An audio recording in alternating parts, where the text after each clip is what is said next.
Hello listeners, welcome to Sleep Stories.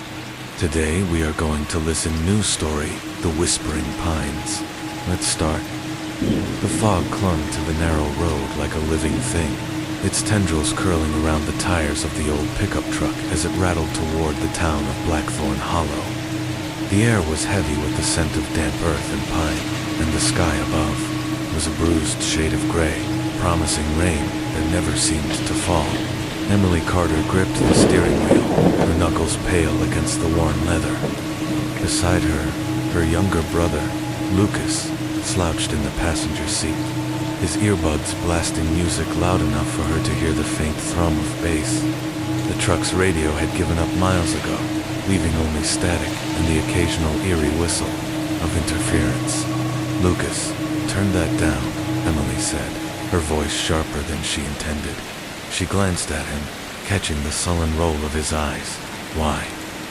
"It's not like there's anything else to listen to out here," he muttered, but he twisted the volume knob on his phone slightly lower. At 17, Lucas was all lanky limbs and defiance, his dark hair falling into his eyes. He hadn't wanted to come to Blackthorn Hollow, hadn't wanted to leave their cramped apartment in Boston, but their mother's sudden death 6 months ago had left them with no choice. The inheritance of their great-aunt's house in this remote corner of Maine was their only lifeline. Emily sighed, brushing a strand of auburn hair from her face. At 24, she felt too young to be playing guardian to her brother, but the alternative, letting him spiral into trouble back in the city, wasn't an option. Just try to give this place a chance, okay? It's a fresh start. Lucas snorted, staring out the window at the endless wall of pine trees. A fresh start in the middle of nowhere. Great, bet there's not even Wi-Fi. The road curved sharply, and Emily slowed the truck, her eyes scanning the dense forest. The trees seemed to lean inward, their branches interlocking overhead like skeletal fingers. A faded wooden sign loomed ahead, its letters barely legible. "Welcome to Blackthorn Hollow. Pop. Kate Garatas Duoblas." The population number had been scratched out and repainted multiple times, each layer flaking to reveal the ones beneath. Emily's stomach twisted, though she couldn't say why. As they entered the town, the fog thickened, muffling the world. Blackthorn Hollow was a scattering of weathered buildings along a single main street, their windows dark and uninviting. The general store's sign creaked in the wind, and a lone gas pump stood like a sentinel outside a boarded-up station. Few townsfolk shuffled along the sidewalks, their faces pale and their eyes averted, as if the truck's arrival was an intrusion. Emily pulled into the gravel driveway of a 2-story house at the edge of town. The Carter family home, her great-aunt Margaret's house, was a Gothic relic, its clapboard siding peeling like dead skin. The windows were tall and narrow, their glass warped and cloudy, and the wraparound porch sagged under the weight of years. A wrought iron weather vane shaped like a crow perched on the roof, its arrow pointing unerringly north despite the lack of wind. "Home, sweet home," Lucas said sarcastically, slinging his backpack over his shoulder as he climbed out. Emily followed, her boots crunching on the gravel. The air felt colder here, heavier, as if the house exhaled a chill of its own. Inside, the house was a maze of shadowed rooms and creaking floorboards. Dust motes danced in the slivers of light that pierced the heavy curtains. The furniture was ancient, all dark wood and faded velvet, and the air smelled of mildew and something sharper, like old blood. Emily set her bag down in the foyer, her eyes catching on a portrait above the fireplace. A stern woman with sharp cheekbones and eyes that seemed to follow her. Margaret Carter, she presumed. "Let's check the upstairs," Emily said, trying to sound upbeat. Lucas grunted but followed, his sneakers scuffing the worn runner on the staircase. The second floor was a warren of bedrooms, each more oppressive than the last. Emily chose the largest for herself, its 4-poster bed draped in moth-eaten lace. Lucas claimed the room across the hall, muttering about the lack of outlets for his charger. As night fell, The house seemed to come alive with sounds, the groan of settling wood, the distant drip of a faucet, and something else, a faint, rhythmic, scratching like nails on glass. Emily lay in bed, staring at the ceiling, unable to shake the feeling that the house was watching her. She told herself it was just nerves, the stress of the move, but the scratching grew louder, more insistent. "Lucas," she called softly, sitting up. No answer. She swung her legs over the side of the bed, the floorboards icy against her bare feet. The sound was coming from the window. She approached slowly, her breath catching as she pulled back the curtain. The glass was fogged, but beyond it, the forest loomed, its trees swaying in a wind she couldn't feel. The scratching stopped abruptly, replaced by a low, whispering hum, like voices just out of reach. She backed away, her heart pounding. It was nothing, she told herself. Just the wind, just the house. But as she climbed back into bed, the whispering followed, curling around her like smoke. The next morning, Emily woke to the smell of coffee and the clatter of dishes. Lucas was in the kitchen, rummaging through boxes for something edible. "Found some instant coffee," he said, holding up a rusted tin. "No milk, though. This place is a dump." "It's not a dump," Emily said, though her voice lacked conviction. She poured boiling water into a chipped mug, wincing as the coffee's bitter temps hit her tongue. "We'll fix it up. Make it ours." Lucas rolled his eyes but didn't argue. After breakfast, they ventured into town to stock up on supplies. The general store was a dimly lit cavern, its shelves stocked with canned goods and dusty jars. The clerk, an older woman with a pinched face and gray hair, pulled into a tight bun, watched them with unblinking eyes. "You're the Carter kids," she said, not a question. Her voice was raspy, like she hadn't spoken in days. "Margaret's kin." Emily nodded, forcing a smile. "I'm Emily, and this is Lucas. We just moved into our house." The woman's lips twitched, not quite a smile. "I'm Ruth. Run this place. You'll find Blackthorn Hollows different. Mind the woods, especially at night." Lucas raised an eyebrow. "Why? Bears or something?" Ruth's eyes narrowed. "Not bears, just mind the woods." She turned away, busying herself with a stack of receipts, effectively ending the conversation. Outside, Lucas snorted. "She's creepy. What's with this town?" Emily didn't answer. She couldn't shake Ruth's warning, or the way the woman's eyes had lingered on her, as if searching for something. They loaded the truck with groceries and headed back, the fog thicker now, swallowing the road behind them. That afternoon, Emily decided to explore the house's attic, hoping to find something useful or at least something to sell. The attic door was stuck, its hinges rusted, but a hard shove revealed a steep staircase leading into darkness. She flicked on her flashlight, its beam cutting through the gloom. The attic was a labyrinth of trunks, crates, and cobwebbed furniture, the air thick with dust and the faint smell of decay. Asterisk, she found a wooden chest tucked under a slanted beam, its lid carved with intricate symbol spirals and jagged lines that seemed to pulse in the flashlight's glow. Inside were journals, their leather covers cracked and yellowed. The handwriting was Margaret's, meticulous and sharp, detailing her life in Blackthorn Hollow. Emily flipped through the pages, her eyes catching on phrases like the whispers. "Never stop, and they watch from the trees." And "You up here." Lucas's voice echoed from the stairs. She jumped, slamming the journal shut. "Yeah, just looking through some old stuff," she called back, tucking the journal under her arm. She didn't mention the unease creeping up her spine, or the way the symbols on the chest seemed to linger in her vision. That night, the scratching returned, louder now, accompanied by the whispers distinct enough to make out fragments of words, though none made sense. Emily lay awake, the journal open on her lap, reading by the light of a flickering lamp. Margaret had written about the forest, how it sang at night, how the townsfolk avoided it after dark. One entry, dated 10 years ago, sent a chill through her. Asterisk, the children heard it first. They said the pines whispered their names, called them into the woods. I told them to stay away, but they didn't listen. Now they're gone, and the town pretends they never existed. I hear them too, now. My name, over and over. I can't sleep. Emily closed the journal, her hands trembling. She glanced at the window, half expecting to see a face pressed against the glass. There was nothing but darkness, yet the whispering grew louder, more urgent. She crossed the room and checked the lock, her fingers brushing the cold glass.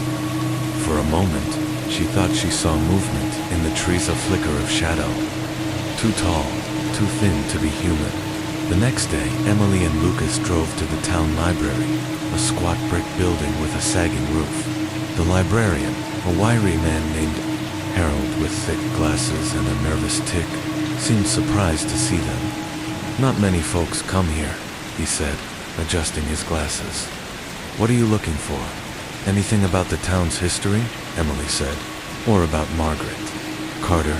Harold's tick intensified, his left eye twitching. Margaret was private, kept to herself. You might find something in the archives, though, basement level. He handed her a key, his fingers brushing hers briefly, cold as ice. The basement was a maze of metal shelves crammed with files and microfilm. Emily and Lucas split up, combing through records. Most were mundane birth certificates, property deeds, but Emily found a folder labeled Incidents, 1972-2000. Inside were newspaper clippings, their headlines stark. Local boy, missing in woods. Search party finds no trace of missing girls. Blackthorn Hollow grapples with unexplained disappearances. Each article mentioned the forest, the whispering pines, and how the missing were never found. Lucas called from across the room, holding up a yellow photo. Check this out. Looks like Aunt Margaret. The photo showed a group of townsfolk, standing at the edge of the forest, their faces grim. Margaret stood at the center, her expression fierce, holding what looked like a talisman, a stone carved with the same symbols as the chest in the attic. That's weird, Emily said, taking the photo. The date on the back read October 31st, 1995. Why were they all out there? Dunno, Lucas said, but his voice was uneasy. Maybe some kind of ritual or something. Emily didn't laugh. The word ritual hung in the air, heavy with possibility. She tucked the photo into her pocket, her mind racing. Back at the house, she showed Lucas the journal, reading aloud the passages about the whispers and the missing children. His skepticism wavered, replaced by a flicker of fear. You think this place is like cursed or something? He asked, his voice low. I don't know, Emily admitted, but I'm starting to think Aunt Margaret knew something the rest of the town didn't. That night, the whispers grew louder, forming words Emily couldn't ignore. Come to us. Join us. She woke Lucas, her voice shaking. Do you hear that? He nodded, his face pale. It's calling my name. They sat in the dark, clutching each other, as the scratching at the window became a pounding, and the whispers became a chorus, echoing from the heart of the whispering pines. Asterisk, the pounding at the window stopped, as abruptly as it had begun, leaving an oppressive silence that pressed against Emily's ears. She and Lucas sat huddled on her bed, the journal forgotten on the floor, its pages splayed like broken wings. The whispers had faded, but their echo lingered in Emily's mind, a sibilant chant, come to us, join us. Lucas's breathing was shallow, his eyes wide and glassy in the dim glow of the bedside lamp. For the first time since their mother's death, he looked like the scared kid he'd been years ago, not the defiant teenager he'd become. Em, what the hell was that? Lucas's voice cracked, barely above a whisper. He clutched his phone, its screen dark, as if it could shield him from whatever lurked outside. I don't know, Emily admitted, her throat tight. She glanced at the window, half expecting to see claw marks etched into the glass, but it was pristine, fogged only by the chill of the night. Maybe it's just the wind. Old houses make noises. Lucas shook his head, his jaw set. That wasn't the wind. It said my name. You heard it too. She couldn't deny it. The whispers had been unmistakable, a chorus of voices that seemed to come from everywhere and nowhere, threading through the walls of the house. She forced herself to stand, her legs unsteady, and crossed to the window. The forest beyond was a wall of black, the pines swaying in a rhythm that felt wrong, unnatural. For a moment, she thought she saw a flicker of movement, a shadow, darting between the trees, too swift to be human. She yanked the curtain shut, her heart hammering. "Let's stay together tonight," she said, turning to Lucas. "Grab your stuff. You're sleeping in here." He didn't argue, a rare concession. They dragged his mattress into her room, wedging it against the wall. Neither slept. The house groaned and creaked, each sound amplified by the darkness. By dawn, Emily's eyes burned with exhaustion, and Lucas's face was pale, his usual bravado replaced by a quiet unease. Morning brought no relief. The fog had thickened, cloaking the house in a gray shroud that muffled the world. Emily made coffee, the routine grounding her, but the bitter taste did little to ease the knot in her stomach. Lucas sat at the kitchen table, scrolling through, his phone, his frown deepening. "No signal," he said, tossing the phone down. "Not even a bar. This place is a dead zone." Emily glanced at her own phone, confirming the same. "We'll figure it out. Maybe there's a router somewhere in the house we need to reset." But the house offered no answers. They searched every room, finding only more relics of Margaret's life. Faded photographs, a tarnished silver locket, a collection of pressed flowers in a glass case, their colors bleached to gray. In the living room, Emily paused at the portrait of Margaret above the fireplace. The woman's eyes seemed sharper today, almost accusing, as if she knew they'd heard the whispers. "We need to talk to someone," Emily said, breaking the silence. "Someone who knew Margaret. Maybe they can tell us what's going on." Lucas snorted, but it lacked his usual edge. Like who? Creepy Ruth at the store. Maybe. Or Harold at the library. He seemed nervous, but he might know something. They drove into town, the truck's engine, a low growl against the fog. Blackthorn Hollow was even quieter than the day before. The streets empty, save for a stray dog that slunk into an alley, its ribs stark against its matted fur. At the library, Harold was behind the desk, his glasses reflecting the dim fluorescent light. He looked up as they entered, his tick twitching his cheek. "Back so soon?" he said, his voice too bright. "Find what you needed yesterday." "Not exactly," Emily said, setting the photo from the archives on the desk. "We found this. It's Margaret, right? What were they doing out there?" Harold's eyes flicked to the photo, and his tick intensified, his head jerking slightly. "Oh, that. Just a town gathering. Nothing special." He pushed the photo back toward her, his fingers trembling. "It doesn't look like a picnic," Lucas said, leaning forward. "They're standing at the edge of the woods, looking like they're about to sacrifice someone." Harold's laugh was brittle, like breaking glass. Kids and their imaginations. It was probably a memorial or something. People go missing. Around here sometimes. The forest. It's easy to get lost. Emily's skin prickled.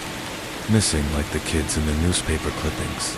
The ones from the 70s and 90s. Harold's smile vanished. He adjusted his glasses, his movements jerky. "You've been digging, haven't you? Best not to stir up old stories. They don't do anyone any good." "We're living in Margaret's house," Emily pressed.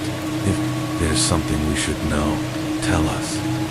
Harold hesitated, his eyes darting to the library's windows, as if expecting someone to be watching. Margaret was curious, too curious. She asked questions, poked around in things better, left alone. The woods, they're not just trees. "Look, I've got work to do. You should go." He turned away, busying himself with a stack of books. but Emily caught the fear in his eyes.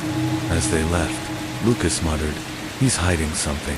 Everyone in this town is." Back at the house, Emily returned to the attic, driven by a need to understand.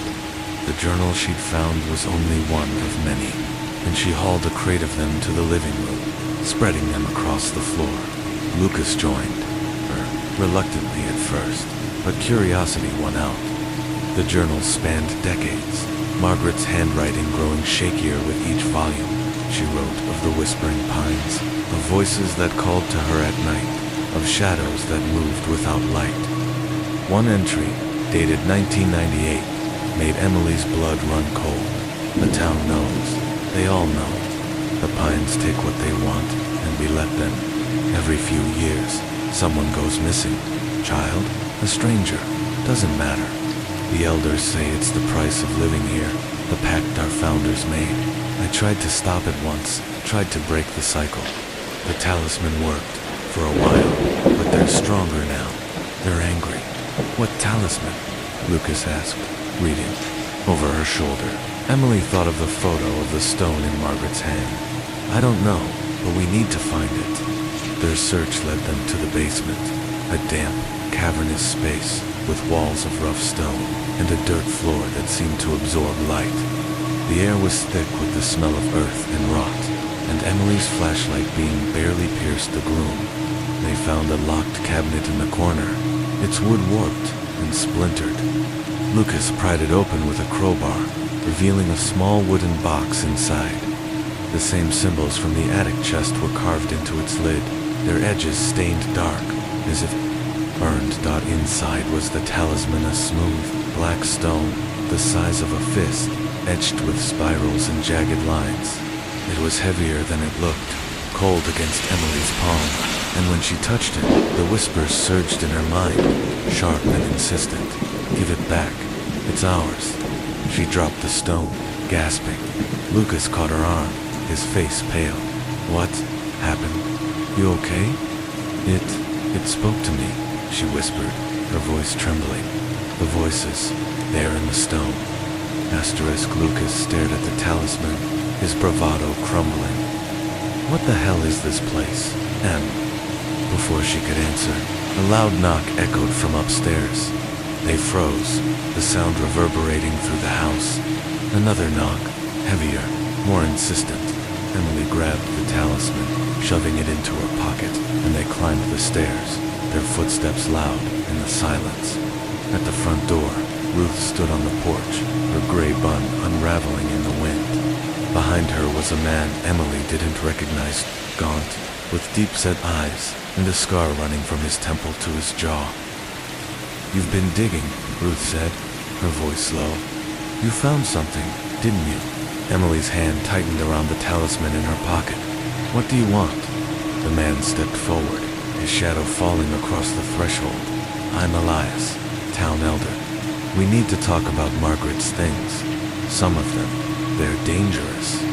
Lucas bristled, stepping between Emily and the door. If you've got something to say it. What's with the woods? What's with the whispers? Ilias's eyes narrowed, his scar twitching. You've heard them then? The pines. They don't like outsiders meddling. Hand over whatever you found, and maybe you'll sleep better. Emily's heart raced. The talisman felt like a lead weight in her pocket, its cold seeping into her skin. We didn't find anything, she lied, her voice steady despite the fear clawing at her chest. Ruth's lips curled into a thin smile. Lying won't help you, girl. The pines know. They always know. Elias reached for the door, but Lucas slammed it shut, locking it. Get out of here, he shouted, his voice shaking. Through the door, Elias's voice was calm, almost amused. You can't keep it from them. They'll come for it. And for you. Their footsteps faded, but the weight of their words lingered. Emily and Lucas retreated to the living room, the talisman on the coffee table between them. The house felt smaller now, its walls closing in. Outside, the fog pressed against the windows, and the whispers returned, louder, angrier, chanting their names in a relentless chorus.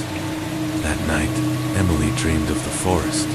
She stood at its edge, the talisman in her hand, its symbols glowing faintly.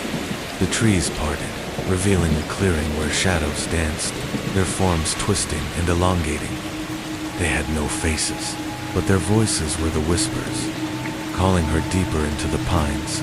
She woke with a start, her shirt damp with sweat. The talisman still on the table, its surface catching the moonlight in a way that made it look alive. Lucas was already awake, sitting on the mattress, his eyes fixed on the window. "I saw something out there," he whispered. It was tall, too tall.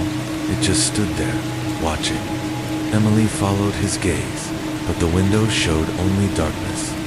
She reached for the talisman, its cold biting her fingers. "We need to figure out what this does. Why Margaret had it, why they want it." They spent the next day poring over the journals, piecing together fragments of Margaret's story.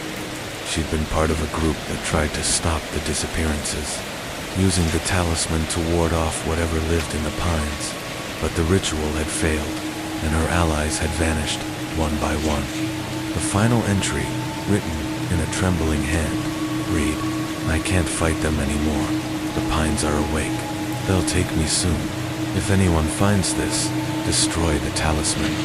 "It's the only way." Emily closed the journal, her stomach churning. "We can't stay here," she said. "Not with whatever this is." Lucas nodded, but his eyes were distant. "I keep hearing it, and my name. It's louder now." As dusk fell, the house grew colder, the air thick with the scent of pine and something metallic, like blood. The whispers were constant now, a low hum that vibrated in their bones. Emily clutched the talisman, its weight grounding her. They needed answers, and the only place to find them was the forest. Dot, armed with flashlights and Margaret's journals. They stepped onto the porch, the fog swallowing the world beyond. The pines loomed, their branches beckoning. As they crossed the threshold into the forest, the whispers surged, a deafening roar that drowned out everything else. And in the darkness, something moved tall, thin, and impossibly wrong. Asterisk, the forest, swallowed Emily and Lucas the moment they crossed its threshold. The fog curled around them like a living thing, damp and cold, muffling their footsteps on the needle-strewn ground. The pines towered overhead, their branches knitting a canopy that blocked what little moonlight dared to pierce the clouds. Emily's flashlight beam flickered, its light weak and unsteady, as if the forest itself resented the intrusion. The talisman in her pocket felt heavier with each step, its cold seeping through her jeans, a constant reminder of the danger they were walking into. The whispers were louder here, a cacophony of voices weaving through the trees, no longer confined to the edges of perception. They spoke in fragments. "Come closer. You belong here, Emily, Lucas." Their tone, both seductive and menacing. Emily gripped the flashlight tighter, her other hand brushing the talisman, its carved symbols tingling under her fingertips. Lucas walked beside her, his own flashlight darting from tree to tree, his breath coming in short, sharp bursts. "This was a bad idea," Lucas muttered, his voice barely audible over the whispers. His sneakers sank into the soft earth, leaving shallow prints that seemed to vanish as soon as he lifted his foot. "We should go back." "We can't," Emily said, her voice steadier than she felt. "Not until we know what this thing is." She patted the talisman in her pocket, its weight grounding her. "Margaret tried to stop something out here. If we don't figure out what, we're just sitting ducks in that house." Lucas didn't respond, but his jaw tightened, and he kept pace with her. The forest felt alive, the air thick with the scent of pine and something sharper, like ozone before a storm. The trees seemed to shift when they weren't looking, their trunks forming patterns that didn't make sense. Spirals, jagged lines, like the symbols on the talisman. Emily's skin prickled, her mind flashing to Margaret's journal. "The pines are awake.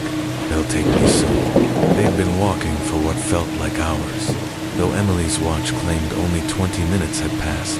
The path, if it could be called that, twisted and doubled back, leading them deeper into the forest. The whispers grew more distinct, forming words that made Emily's heart race. "Give it back. It's ours. You can't keep it." She glanced at Lucas, his face pale in the flashlight's glow, and knew he heard it too. Look," Lucas whispered, stopping abruptly. He pointed his flashlight at a tree ahead, its trunk gnarled and blackened, as if burned from within. Carved into the bark was a symbol identical to those on the talisman, a spiral bisected by jagged lines, its edges glistening with sap that looked too red, too thick, to be natural. The ground around the tree was bare, the needles swept away, revealing a circle of stones arranged in a pattern that mirrored the symbol. Emily stepped closer, her flashlight trembling.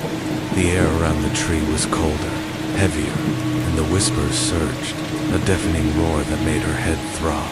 This is what Margaret wrote about," she said, her voice shaking. "She said there were places in the forest, markers, places where the pines take people." Lucas grabbed her arm, pulling her back. "We need to get out of here, now." But before they could move, a twig snapped behind them, sharp and deliberate. They spun around, flashlights cutting through the fog, but there was nothing, just the endless wall of pines. The whispers fell silent, replaced by a low, guttural hum that vibrated in Emily's chest. She clutched the talisman, its cold burning, her palm, and for a moment, she thought she saw it glow, a faint pulse of green light that flickered and died. "Did you see that?" she asked, her voice barely a whisper. Lucas nodded, his eyes wide. "Yeah, and I saw something else." He pointed his flashlight to the left, where the fog parted briefly, revealing a figure in the distance, tall, impossibly thin, its limbs bent at wrong angles. It stood motionless, its head tilted, as if listening. Then, as quickly as it appeared, the fog swallowed it again. Emily's heart pounded, her breath catching. "What the hell was that?" "I don't know," Lucas said, his voice cracking. "But it's not human." They backed away, keeping their flashlights trained on the spot where the figure had been.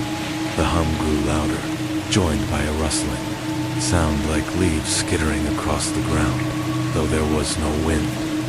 Emily's hand tightened around the talisman, and the whispers returned, angrier now. "You can't run. You belong to us. We need to find that clearing," Emily said, forcing her voice to stay calm. "The one from my dream. Margaret wrote about it too. It's where they did the ritual." Lucas shook his head, his flashlight shaking. "You're crazy. We're not going deeper into this place. We don't have a choice," Emily snapped, her fear sharpening her words. "The talisman's connected to it. If we don't figure out how to use it, whatever's out there is going to come for us anyway." Lucas hesitated, then nodded, his face grim. They pressed forward, the forest closing in around them.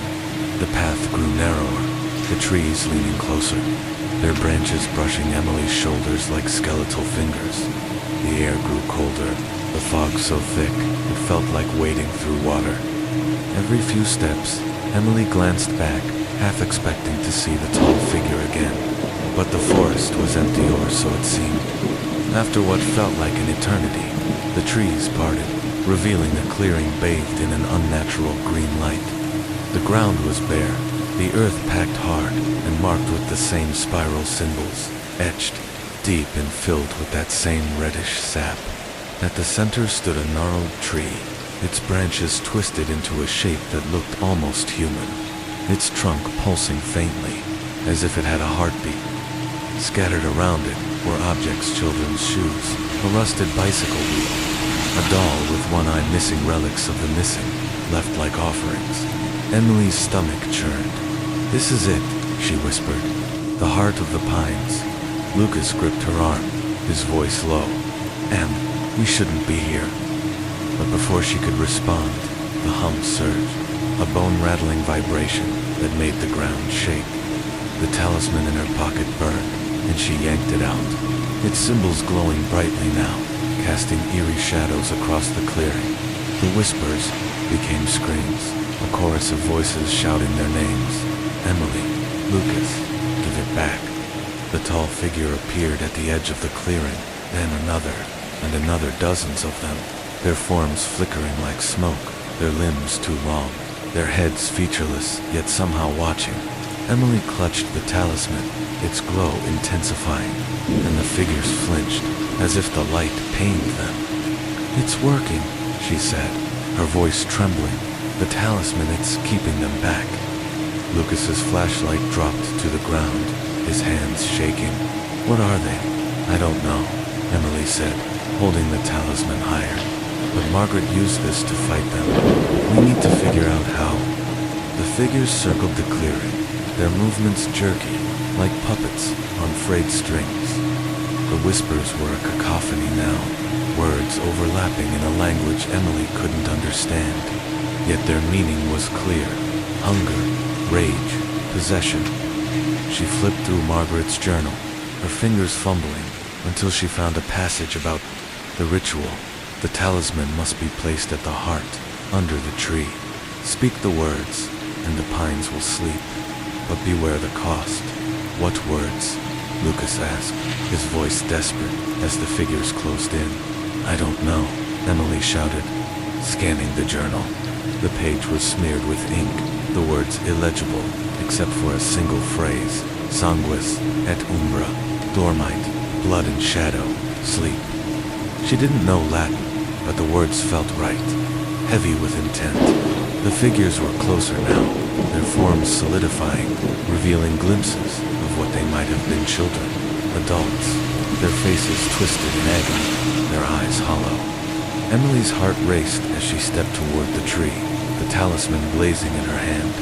"Stay behind me," she told Lucas, who nodded, his face pale. She knelt at the base of the tree, the ground cold and slick beneath her. The talisman's glow illuminated a hollow in the trunk, just large enough for the stone. She hesitated, the whispers screaming in her mind, but she forced herself to place the talisman inside. "Sanguis et umbra, dormite," she said, her voice shaking. The effect was immediate. The ground trembled, the trees, branches writhing like limbs in pain. The figures froze, their forms flickering, then began to dissolve, their screams fading into a low moan. The talisman's glow dimmed, and the whispers quieted, leaving only the sound of Emily's ragged breathing. "Did it work?" Lucas asked, his voice barely audible. Before Emily could answer, a new sound cut through the silence, a low, guttural laugh, like rocks grinding together. It came from the tree itself, its trunk splitting to reveal a maw of darkness, a void that pulsed with malevolent life. The talisman fell from the hollow, landing in the dirt, its glow extinguished. Emily scrambled to pick it up, but the ground beneath her cracked, roots erupting like tentacles, wrapping around her ankles. And Lucas shouted, grabbing her arms and pulling her back. The roots tightened, their grip bruising, and the laugh grew louder, echoing through the clearing. The figures were gone, but something worse was waking, something ancient and hungry. "We need to run," Emily yelled, wrenching free of the roots. She grabbed the talisman, its surface now warm and slick, and they stumbled back toward the path, the forest closing in behind them. The laugh followed, shaking the trees, and the fog thickened, blinding them as they ran. They didn't stop until they reached the house, slamming the door behind them and locking it. The talisman lay on the kitchen table, its symbols dull, but Emily could still feel its pulse, like a heartbeat. Lucas collapsed into a chair, his face ashen. What the hell was that thing? "I don't know," Emily said, her hands trembling, but the ritual didn't work. Not completely. Something's still out there. They stayed awake until dawn, the talisman between them, its presence both a comfort and a threat. The whispers were gone, but the silence was worse, heavy with the promise of something watching, waiting. Emily opened Margaret's journal again, searching for answers, but the pages were blank now. The ink vanished as if it had never been.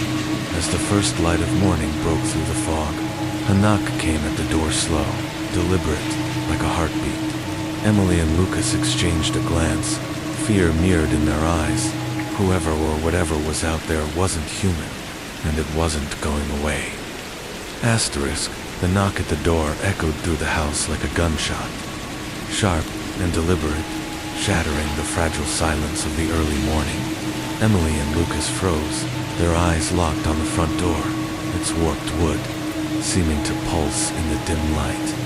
The talisman sat on the kitchen table, its surface dull but heavy with presence, as if it were listening. Outside, the fog pressed against the windows, a gray veil that hid whatever stood on the porch. The knock came again, slower, heavier, each thud resonating in Emily's chest. "Don't answer it," Lucas whispered, his voice barely audible.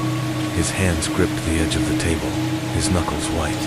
At 17, he'd faced plenty of trouble school fights, late-night arguments with their mother, but nothing like this. His usual bravado was gone, replaced by a raw fear that mirrored Emily's own. She nodded, her throat tight, but her eyes flicked to the talisman. Its symbols, spirals, and jagged lines seemed to shift when she wasn't looking directly at them, like words on the tip of her tongue. "We need to figure out what went wrong," she said, forcing her voice to stay steady. The ritual. It woke something up, something worse. Lucas's gaze darted to the door, then back to her. "You think it's out there? Whatever was? In the forest?" Before Emily could answer, the knock became a pounding, the door rattling in its frame. A voice followed, low and guttural, its words slurred yet unmistakable. "Give it back. It's ours." The same words the whispers had chanted in the forest, now spoken by something standing just beyond the threshold. Emily grabbed the talisman, its warmth unsettling against her palm, and shoved it into her pocket. "We're not opening that door," she said, her voice shaking. She pulled Lucas toward the stairs, her flashlight beam cutting through the gloom of the hallway. The pounding grew louder, joined by a scraping sound, like nails dragging across wood. The air in the house grew colder, the scent of pine and decay seeping through the walls. They retreated to Emily's room, barricading the door with a dresser and piling blankets against the window to block the fog's eerie glow. Lucas sat on the mattress they'd dragged in the night before, his knees pulled to his chest. "What do we do, Em? We can't just sit here."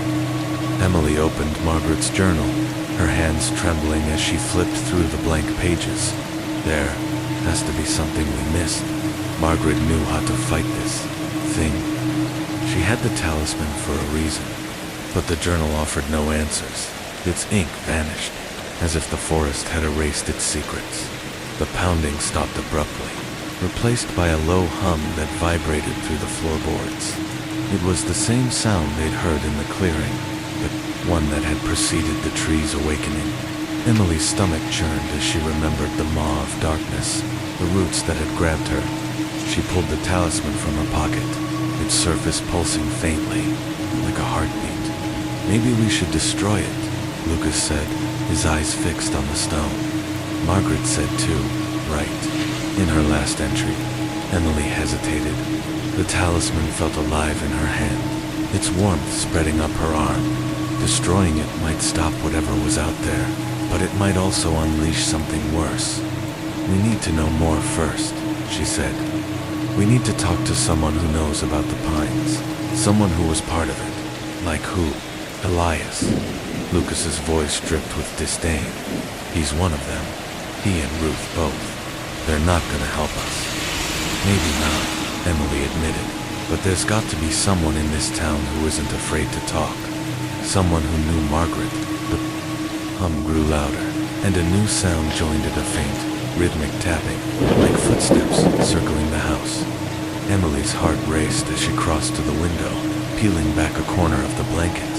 The fog was thicker now, swirling in patterns that looked almost deliberate, like faces forming and dissolving. She thought she saw a shadow move, tall and thin, its limbs bending unnaturally, but it vanished before she could be sure. "We can't stay here," she said, turning to Lucas. Not with that thing outside.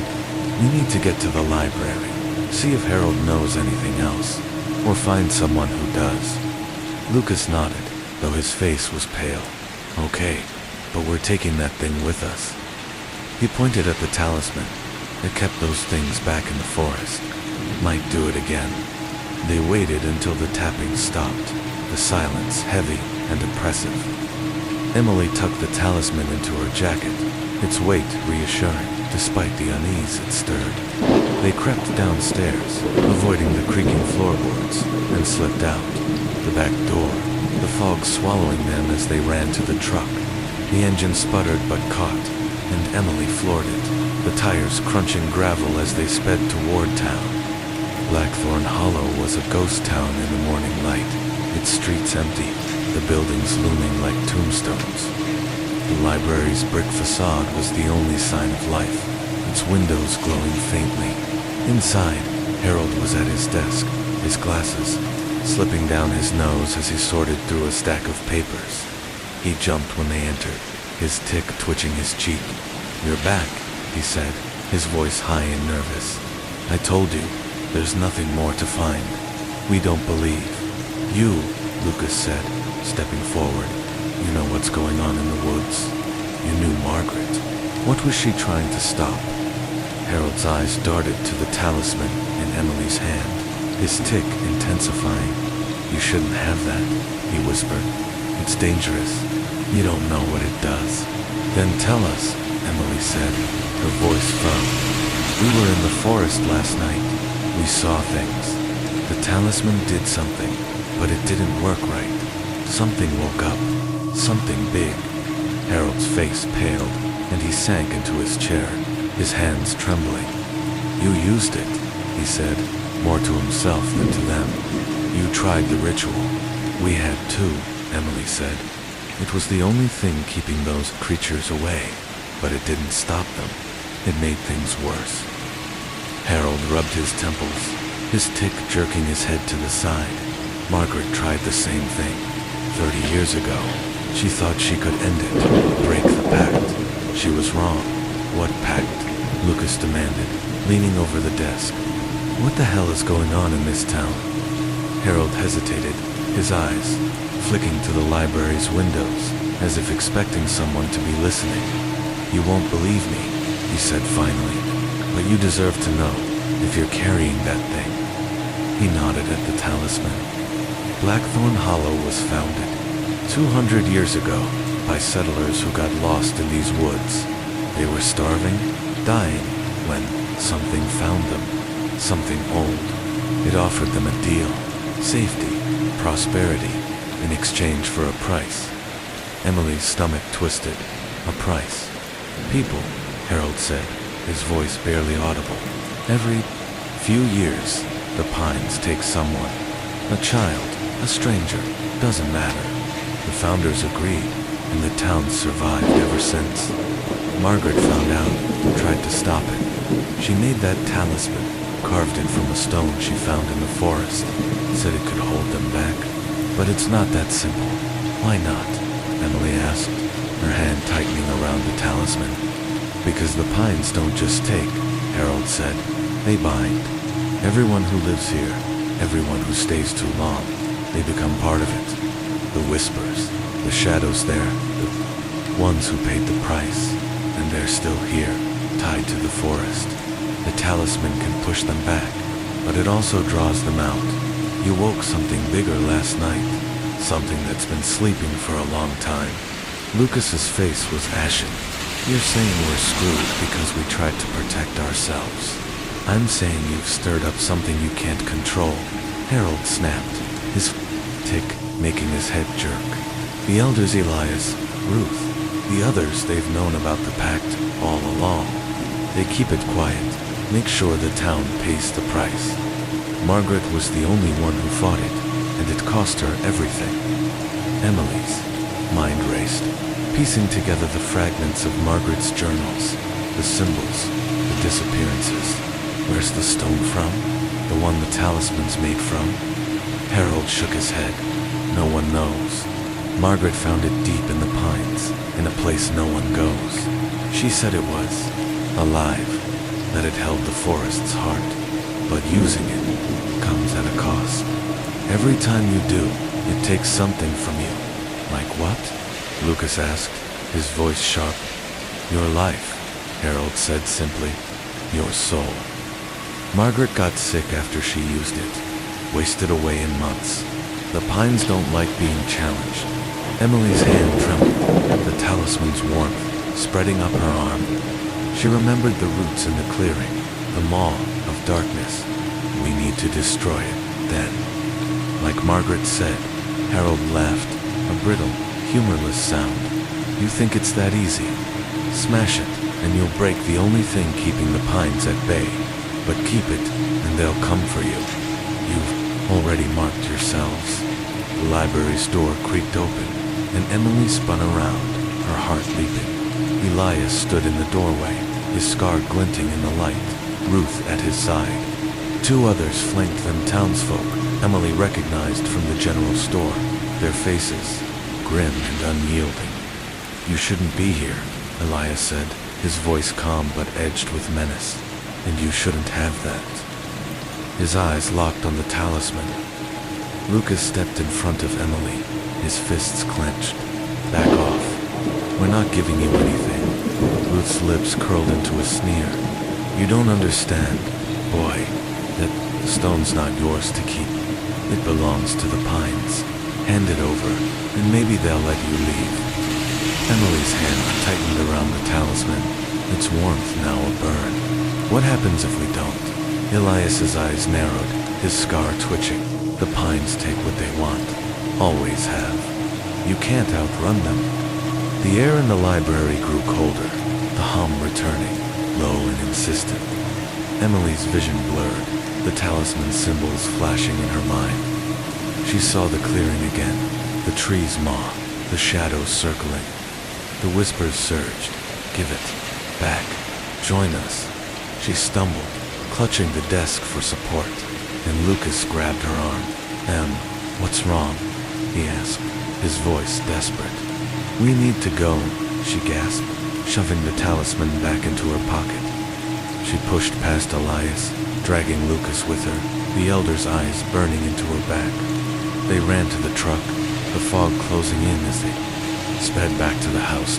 Inside, they barricaded the doors, the talisman on the table again. Emily's hand shook as she opened the journal, desperate for answers, but the pages remained blank. The hum was louder now, coming from the walls, the floor, the air itself. The house felt alive, its shadows lengthening, forming shapes that weren't there moments before. We can't keep running, Lucas said, his voice breaking. They're not gonna stop. Emily nodded, her mind racing. Then we fight. Find out what Margaret knew, how she made the talisman. There's got to be a way to end this. That night, the whispers returned, louder, angrier, chanting their names in a relentless chorus. The talisman pulsed on the table, its symbols glowing faintly, and outside, the fog parted to reveal a dozen tall, thin figures circling the house, their forms flickering like candle flames. Emily clutched the journal, her heart pounding, as the truth sank in. The pines weren't just a place. They were a prison, and she and Lucas were its newest inmates. The house groaned under the weight of the night, its timbers creaking as if straining against an unseen force. Emily and Lucas sat in the living room, the talisman glowing faintly on the coffee table, its symbols pulsing like a heartbeat. The shadows outside moved ceaselessly, tall, thin figures weaving through the fog, their forms flickering like static on an old television. The whispers had become a constant drone, no longer confined to words, but a cacophony of emotions, hunger, rage, longing that pressed against Emily's mind, threatening to drown her. Lucas's face was drawn, his eyes bloodshot from lack of sleep, his hands clenched into fists. We can't stay here, Emily said, her voice hoarse. The talisman's warmth radiated through her pocket, a reminder of its power and its danger. They're getting closer. Whatever we woke up in the forest, it's not going to wait. Lucas nodded, his jaw tight. Yeah, but where do we go? The town's in on it. Elias, Ruth, all of them, they're not gonna help us. Emily's eyes fell on the journal, its blank pages, mocking her. She'd hoped for answers, but the forest seemed to have stripped away Margaret's words, leaving only the talisman and its cryptic symbols. We need to go back to the pines, she said finally, the words heavy in her mouth. Harold said the stone came from somewhere deep in the forest. If we can find where Margaret got it, maybe we can figure out how to stop this. Lucas stared at her, incredulous. You want to go back there? After what happened? Those things almost got us in. I know, she said, her voice trembling. But running isn't working. The talisman's the only thing keeping them at bay, and even that's not enough. We need to know what we're dealing with. Margaret fought this thing. She found a way, at least for a while. We have to try. Lucas ran a hand through his hair, his bravado crumbling. This is insane, but fine. If we're doing this, we're not going in blind. We need a plan. They spent the next hour preparing, gathering what little they had. Flashlights, a crowbar from the basement, a kitchen knife for Lucas, and Margaret's journal, though its pages remained blank. Emily tucked the talisman into a small leather pouch she'd found in the attic, tying it to her belt to keep it close. The house was silent now, the whispers muted, but the air felt thick, as if the walls themselves were holding their breath as they stepped onto the porch. The fog swallowed the world, the pines looming like sentinels in the distance. The tall figures were gone, but their absence was no comfort. Emily could feel their eyes, invisible but ever present. The truck's engine roared to life, and they drove to the edge of the forest, parking at the same spot where they'd entered the night before. The path was still there, a narrow ribbon of dirt winding into the darkness, but it seemed different now, as if the forest had rearranged itself in their absence. The air was colder than before, sharp with the scent of pine and something metallic, like blood. Emily's flashlight flickered as they stepped into the trees, its beam struggling against the fog. Lucas gripped the crowbar, his knuckles white, his eyes darting to every shadow. The whispers returned, softer now, almost coaxing. Come deeper. You're so close. Emily and Lucas. Do you hear that? Lucas whispered, his voice tight. Emily nodded, her hand brushing the talisman's pouch. Just keep moving. Don't listen to them. The path twisted and turned, the trees closing in, their branches scraping against Emily's jacket-like claws. The symbols from the talisman appeared everywhere, carved into trunks, etched into stones, even woven into the roots that snaked across the ground. Each one seemed to pulse in time with the talisman, a rhythm that matched the pounding in Emily's chest. The forest felt alive, its presence pressing against her, urging her forward and warning her back in equal measure after what felt like hours. The path opened into a new clearing, different from the one they'd found before. This one was smaller, the ground soft and spongy, covered in a carpet of moss that glowed faintly green. At its center stood a stone slab, its surface worn smooth but etched with the same symbols as the talisman. The air here was heavy, almost suffocating, and the whispers were a chorus now, singing in a language Emily couldn't understand but felt in her bones. This is it, she said, her voice barely audible. This is where Margaret found the stone. Lucas's flashlight swept the clearing, lingering on the slab. It looks like an altar or something. You think this is where they made the pact? Emily nodded, her stomach churning. She approached the slab, the talisman growing warmer in its pouch. The moss parted under her feet, revealing more symbols etched into the earth, their lines filled with that same reddish sap she'd seen before. She knelt, brushing her fingers across the slab, and a jolt ran through her, like touching a live wire. Images flashed in her mind-shadowed figures chanting, blood pooling on the stone, a darkness rising from the earth. She gasped, pulling her hand back, her heart racing. dot double quotes M. You okay? Lucas asked, grabbing her shoulder. It showed me something, she said, her voice shaking. People were here a long time ago. They did something to the forest. Something bad. Before Lucas could respond, a low laugh echoed through the clearing, the same grinding sound they'd heard the night before. The moss beneath their feet trembled, and the slab began to glow, its symbols pulsing in time with the talisman. Emily yanked the stone from its pouch, its light blinding now, casting stark shadows across the trees. The laugh grew louder, and the fog parted to reveal a figure at the edge of the clearing, not one of the tall, thin shadows, but something worse. It was massive, its form indistinct, like a storm cloud given shape. Its edges writhed, tendrils of darkness coiling and uncoiling, and where its face should have been was a void, a swirling abyss that seemed to pull at Emily's soul. The whispers surged, a deafening scream. You woke us. You belong to us. Lucas swung the crowbar, his voice desperate. Stay back.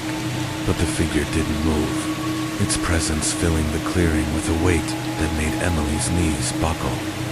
She held up the talisman, its light flaring, and the figure recoiled, its tendrils hissing like steam. Sanguis iti umbra, she shouted, the words from Margaret's journal spilling out instinctively. The figure screamed, a sound that tore through the air, and the ground shook, roots erupting from the moss, lashing at her legs. Lucas grabbed her arm, pulling her back. It's not working. We need to go. But Emily couldn't move, her eyes locked on the slab. The talisman's light was fading, its power draining, and the figure was advancing, its void face pulsing with hunger. She clutched the journal, its pages still blank, and a memory surfaced Harold's words about the cost of using the talisman. It takes something from you. Blood, she whispered, realization dawning. The ritual needs blood. What? Lucas shouted, dodging a root that snapped at his ankle. The pact was sealed with blood, Emily said, her voice trembling. Margaret wrote about it. The founders gave their blood to the pines. That's why the sap looks like that. We need to do the same. Are you crazy? Lucas yelled, but the figure was closer now, its tendrils reaching for them. Emily pulled the kitchen knife from her belt, her hands shaking. It's the only way. She sliced her palm, wincing as blood welled up, and pressed it to the slab. The symbols flared, the talisman's light surging, and the figure screamed again, its form unraveling like smoke. Lucas hesitated, then grabbed the knife, cutting his own hand and adding his blood to the stone.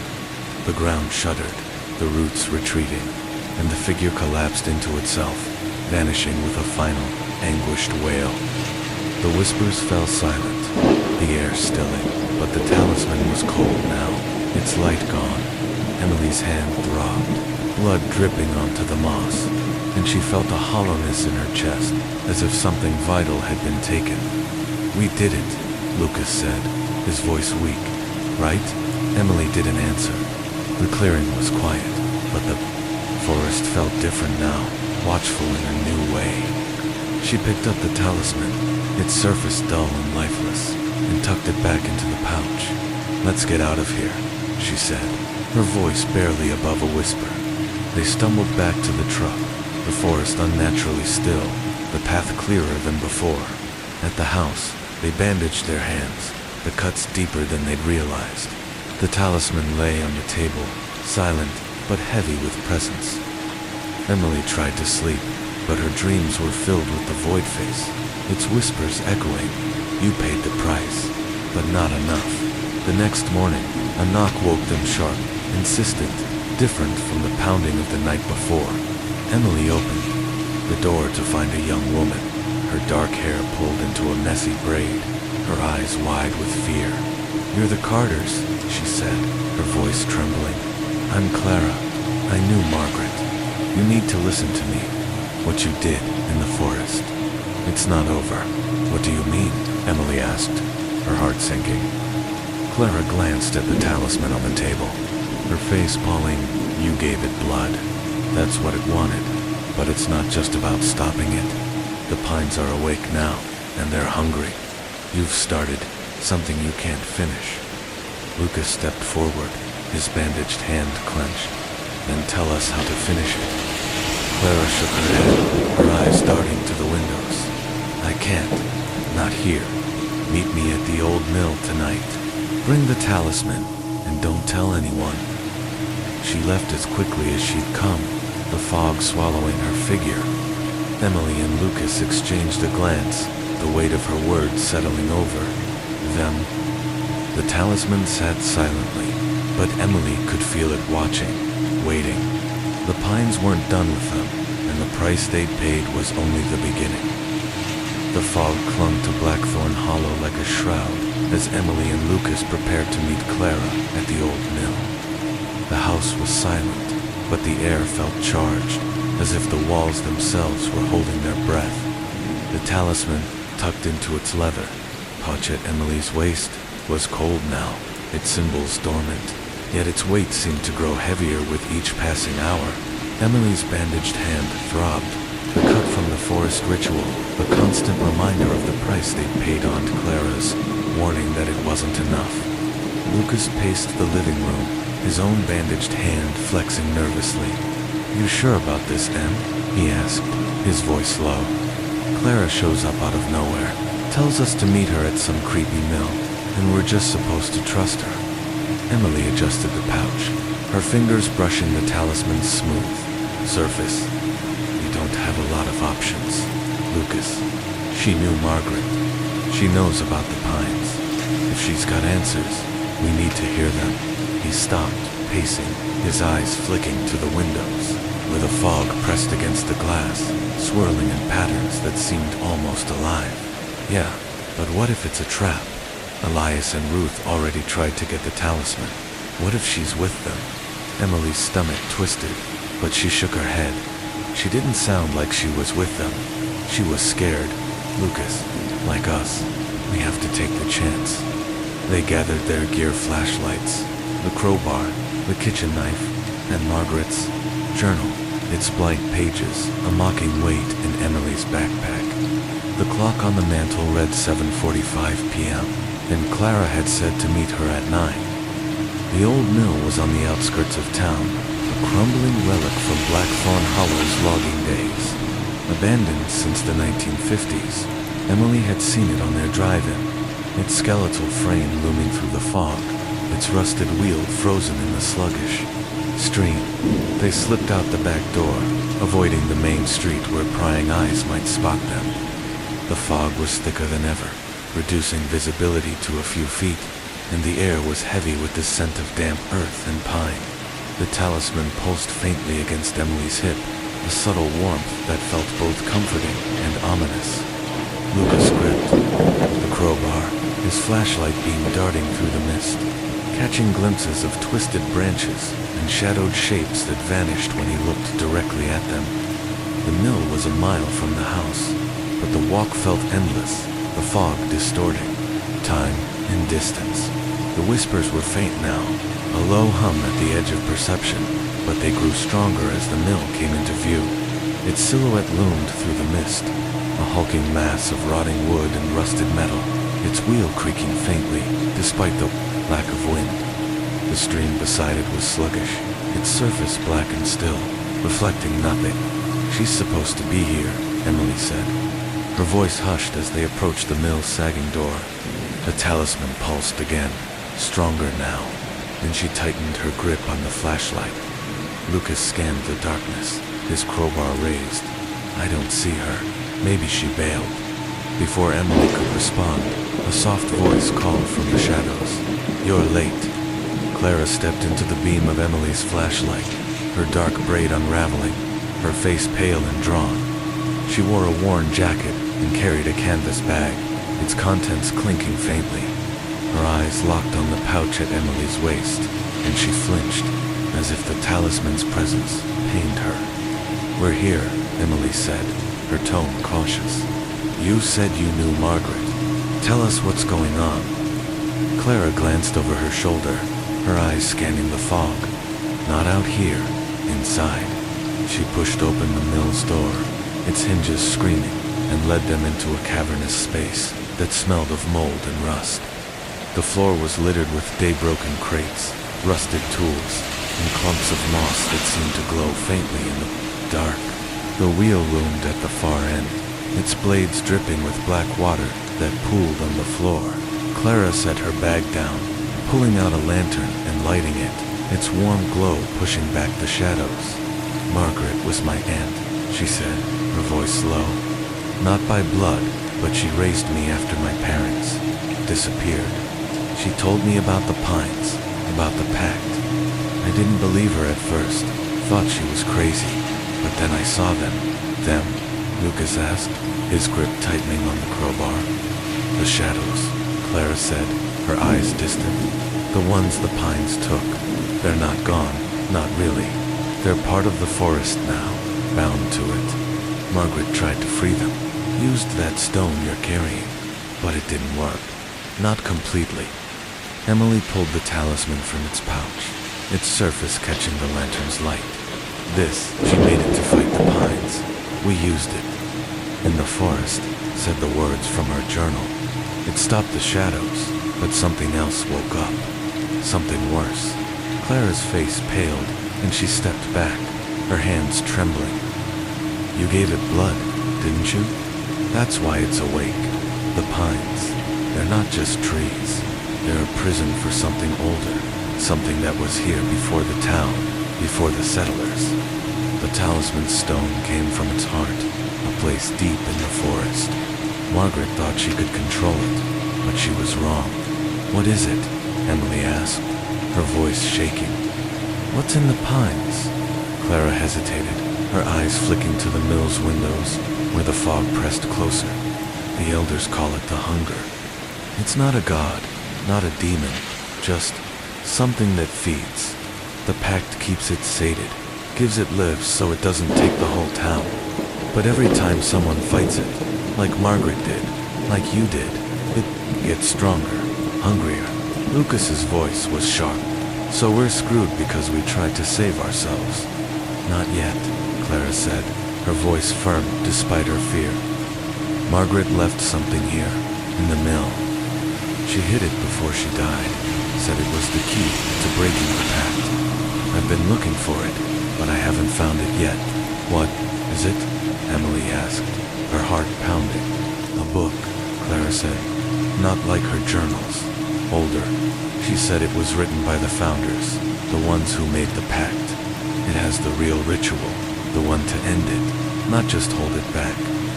The mill creaked around them, the wheel groaning, as if stirred by an unseen current. The whispers surged, no longer a hum, but a chorus, chanting their names. Emily, Lucas, Clara. The talisman flared in Emily's hand, its light casting jagged shadows across the walls. Clara's lantern flickered, and the air grew colder, the scent of pine and blood filling the room. They know we're here, Clara whispered, her eyes wide. We need to find the book, now.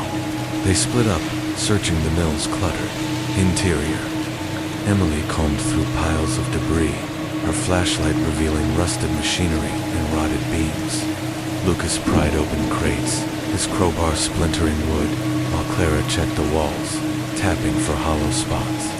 The whispers grew louder, the air heavier, and Emily's hand throbbed, the cut from the ritual burning as if freshly made. She found a trapdoor beneath a pile of moldy sacks, its edges sealed with the same reddish sap that marked the forest's symbols. Here, she called, her voice echoing. Lucas and Clara joined her, and together they pried it open, revealing a narrow staircase descending into darkness. The talisman pulsed, its light illuminating the steps, which were carved with the same spirals and jagged lines. This is it, Clara said, her voice trembling. Margaret said she hid it below. They descended, the air growing colder, the whispers deafening. The staircase ended in a small chamber, its walls of rough stone etched with symbols that glowed faintly in the talisman's light. At the center was a wooden pedestal, and on it lay a book bound in cracked leather, its pages yellowed and brittle, its cover marked with a single spiral. Emily reached for it, but the talisman burned in her hand, and the whispers became screams. "No, it's ours." The chamber shook, dust raining from the ceiling, and the shadows on the walls moved, forming tall, thin figures that reached for them. Lucas swung the crowbar, but it passed through them, the metal clanging uselessly against the stone. Clara grabbed the book, clutching it to her chest. "We need to get out," she shouted, but the staircase was gone, the opening now a solid wall of stone. The figures closed in, their void faces pulsing, and the talisman's light flickered, its power fading. Emily's mind raced, the words from the forest ritual surfacing. "Sanguis iti umbra, dormat, blood," she said, her voice desperate. She sliced her bandaged hand again, wincing as blood dripped onto the book. Clara followed, cutting her palm, and Lucas reluctantly did the same. They pressed their hands to the pedestal, their blood pooling in the carved symbols. The chamber shuddered, the figures screaming as they dissolved, the wall splitting to reveal the staircase again. They ran, the book heavy in Clara's arms, the talisman burning against Emily's hip. The mill groaned as they emerged, its beams cracking, the wheels spinning wildly now. Spraying black water, they stumbled into the fog, the whispers fading, but the air still heavy with menace. At the truck, Clara opened the book, its pages filled with cramped, spidery handwriting and diagrams of the forest's symbols.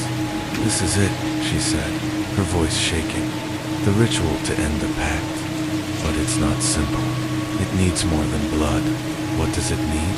Emily asked, her heart sinking. Clara's eyes met hers, filled with fear. "A life. One of us has to stay in the pines, forever." The talisman pulsed, the fog swirled, and in the distance, the tall figures reappeared, their forms sharper now, their void faces fixed on the three of them. The pines were awake, and they were coming. The fog clung to the truck like a living thing as Emily, Lucas, and Clara sped back to the Carter house. The Founder's book, heavy in Clara's lap, its leather cover stained with their blood. The talisman, tucked in its pouch at Emily's waist, was silent now, its warmth replaced by a chilling cold that seemed to seep into her bones. The tall, thin figures lingered at the edge of the fog, their void faces watching, their forms flickering like dying flames. The whispers had quieted, but their absence was worse, a suffocating silence that promised violence. It was just past 10:45 p.m. on July 4th, 2025, and Blackthorn Hollow felt like a town on the edge of oblivion inside the house. They barricaded the doors and windows, piling furniture against every entrance. The living room was a fortress of shadows, lit only by a flickering lamp and Clara's lantern, its glow casting jagged patterns across the walls. Emily set the talisman on the coffee table, its symbols dull but menacing, as if waiting for a spark to reignite them. Lucas paced, his bandaged hand flexing, the kitchen knife tucked into his belt. Clara sat cross-legged on the floor, the book open before her, its pages filled with cryptic text and diagrams that seemed to shift under scrutiny. "A life," Lucas said, his voice raw. "That's what you said, Clara. One of us has to stay, in the pines, forever." "What the hell does that mean?" Clara's eyes were fixed on the book, her braid unraveling, strands sticking to her sweat-dampened face. "It means what it says," she replied, her voice trembling. "The pact was sealed, with blood, but it's sustained by lives. The Founders gave themselves to the pines, one by one, to keep the hunger sated. Margaret tried to break it, but she only slowed it down. This ritual," she tapped the book, "it's the only way to end it, but it needs a sacrifice." Emily's stomach churned, the cut on her palm throbbing as if in response. "The sacrifice," she repeated, her voice barely above a whisper. "One of us dies." Clara shook her head, her eyes haunted. "Not dies, stays. The pines don't just kill, they bind. The shadows we saw, the ones with no faces, they're the ones who paid the price. They're still there, part of the forest, feeding the hunger, The ritual needs someone to take their place, to seal the pact for good. Lucas stopped pacing, his face pale. So, what, one of us gets to be a shadow monster for eternity? That's the plan. There's no other way, Clara said, her voice breaking. The hunger's awake now, thanks to what you did in the forest. It won't stop until it's fed. If we don't do the ritual, it'll take all of us, maybe the whole town. Emily's hand brushed the talisman. It's cold, biting her fingers. She remembered the void face in the clearing, its tendrils reaching for her, the whispers chanting her name. What does the ritual involve? She asked, forcing her voice to stay steady. Exactly. Clara flipped through the book, her fingers trembling as she traced the spidery text. It's complicated.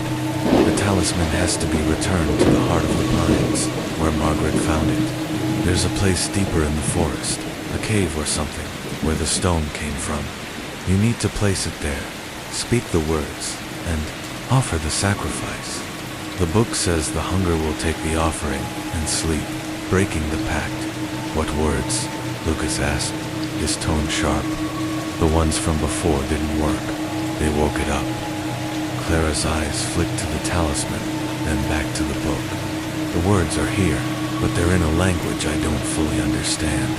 Something older than Latin. Margaret translated some of it, but not all. And there's a catch: the sacrifice has to be willing. Forced offerings don't work. The pines know. Emily's heart sank. Willing, she whispered, the word heavy, with implication. She looked at Lucas, his face a mask of fear and defiance, and Clara, whose hands shook as she turned the pages. The thought of any of them choosing to stay in the pines, to become one of those faceless shadows, was unbearable. The house creaked, a low groan that seemed to come from the walls themselves. The lamp flickered, casting the room into brief darkness. Then the whispers returned, faint but growing. Choose, choose, one of you. The talisman pulsed, its symbols glowing faintly, and Emily's hand burned, the cut reopening, blood seeping through the bandage. They're here, Clara said, her voice a hiss. She grabbed the lantern, holding it high, its light revealing shadows moving across the walls, tall, thin, their limbs twisting unnaturally. The barricaded door rattled, a slow, deliberate pounding that matched the rhythm of the whispers. We can't stay here, Emily said, grabbing the talisman and shoving it into its pouch. They'll break through, eventually. We need to get to the cave, do the ritual, before it's too late. Lucas's eyes widened. You're serious? You're gonna walk back into that forest, after everything? We don't have a choice, Emily snapped, her fear sharpening her words. If we stay, they'll come for us. If we run, they'll find us. The ritual's our only shot. Clara nodded, clutching the book. She's right. The cave's our best chance. But we need to move now, before they get inside. They gathered their gear, the air growing colder, the whispers louder, chanting their names in a relentless chorus. The pounding at the door became a deafening roar, and the windows rattled, cracks spiderwebbing across the glass. Emily led the way to the back door, her flashlight beam cutting through the fog as they slipped into the night. The tall figures were everywhere now, their forms flickering at the edge of vision, their void faces fixed on the trio. The forest was a labyrinth of shadows, the path to the cave unclear. Clara guided them, her memory of Margaret's stories, their only map. She said it was past the clearing, where the trees grow thickest, Clara said, her voice trembling as she clutched the book. There's a marker, a stone arch covered in symbols. That's the entrance. The talisman pulsed against Emily's hip, its light seeping through the pouch, illuminating their path. The whispers followed, a cacophony of voices now, some pleading, some angry, all demanding, give it back. Choose. You belong to us. The trees seemed to lean closer, their branches scraping against Emily's arms, leaving welts that burned like fire. After what felt like hours, they found the arch a crumbling structure of black stone, its surface. etched with spirals and jagged lines, the same symbols that haunted their every step. The air beyond it was colder, heavier, and the whispers became a scream, shaking the ground. Emily's hand throbbed, blood dripping from her bandage, and she felt a pull, as if the talisman were drawing her forward. "This is it," Clara said, her voice barely audible over the whispers. She opened the book, pointing to a page with a diagram of the arch and a cave beyond, the heart of the pines, the hunger's home. Lucas gripped the crowbar, his face pale. "If we go in there, we're not all coming out." Emily met his eyes, her heart breaking at the fear in them. "We'll figure it out," she said, though the words felt hollow. "We'll do this together." They stepped through the arch, the fog parting to reveal a narrow tunnel descending into the earth. The walls were slick with reddish sap, the symbols glowing faintly, pulsing in time with the talisman.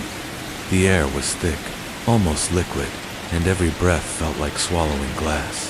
The whispers were deafening now, a chorus of thousands, their voices weaving a tapestry of despair. The tunnel opened into a cave vast enough to swallow the light of their flashlights. At its center was a pool of black water, its surface still but alive, rippling with faint pulses of green light. Above it hung a massive stone, suspended by roots that pulsed like veins, its surface carved with the same symbols as the talisman. The air hummed, a low vibration that made Emily's teeth ache, and the whispers chanted, "Place it, choose, now." "This is the heart," Clara whispered, her eyes wide. "The stone goes there."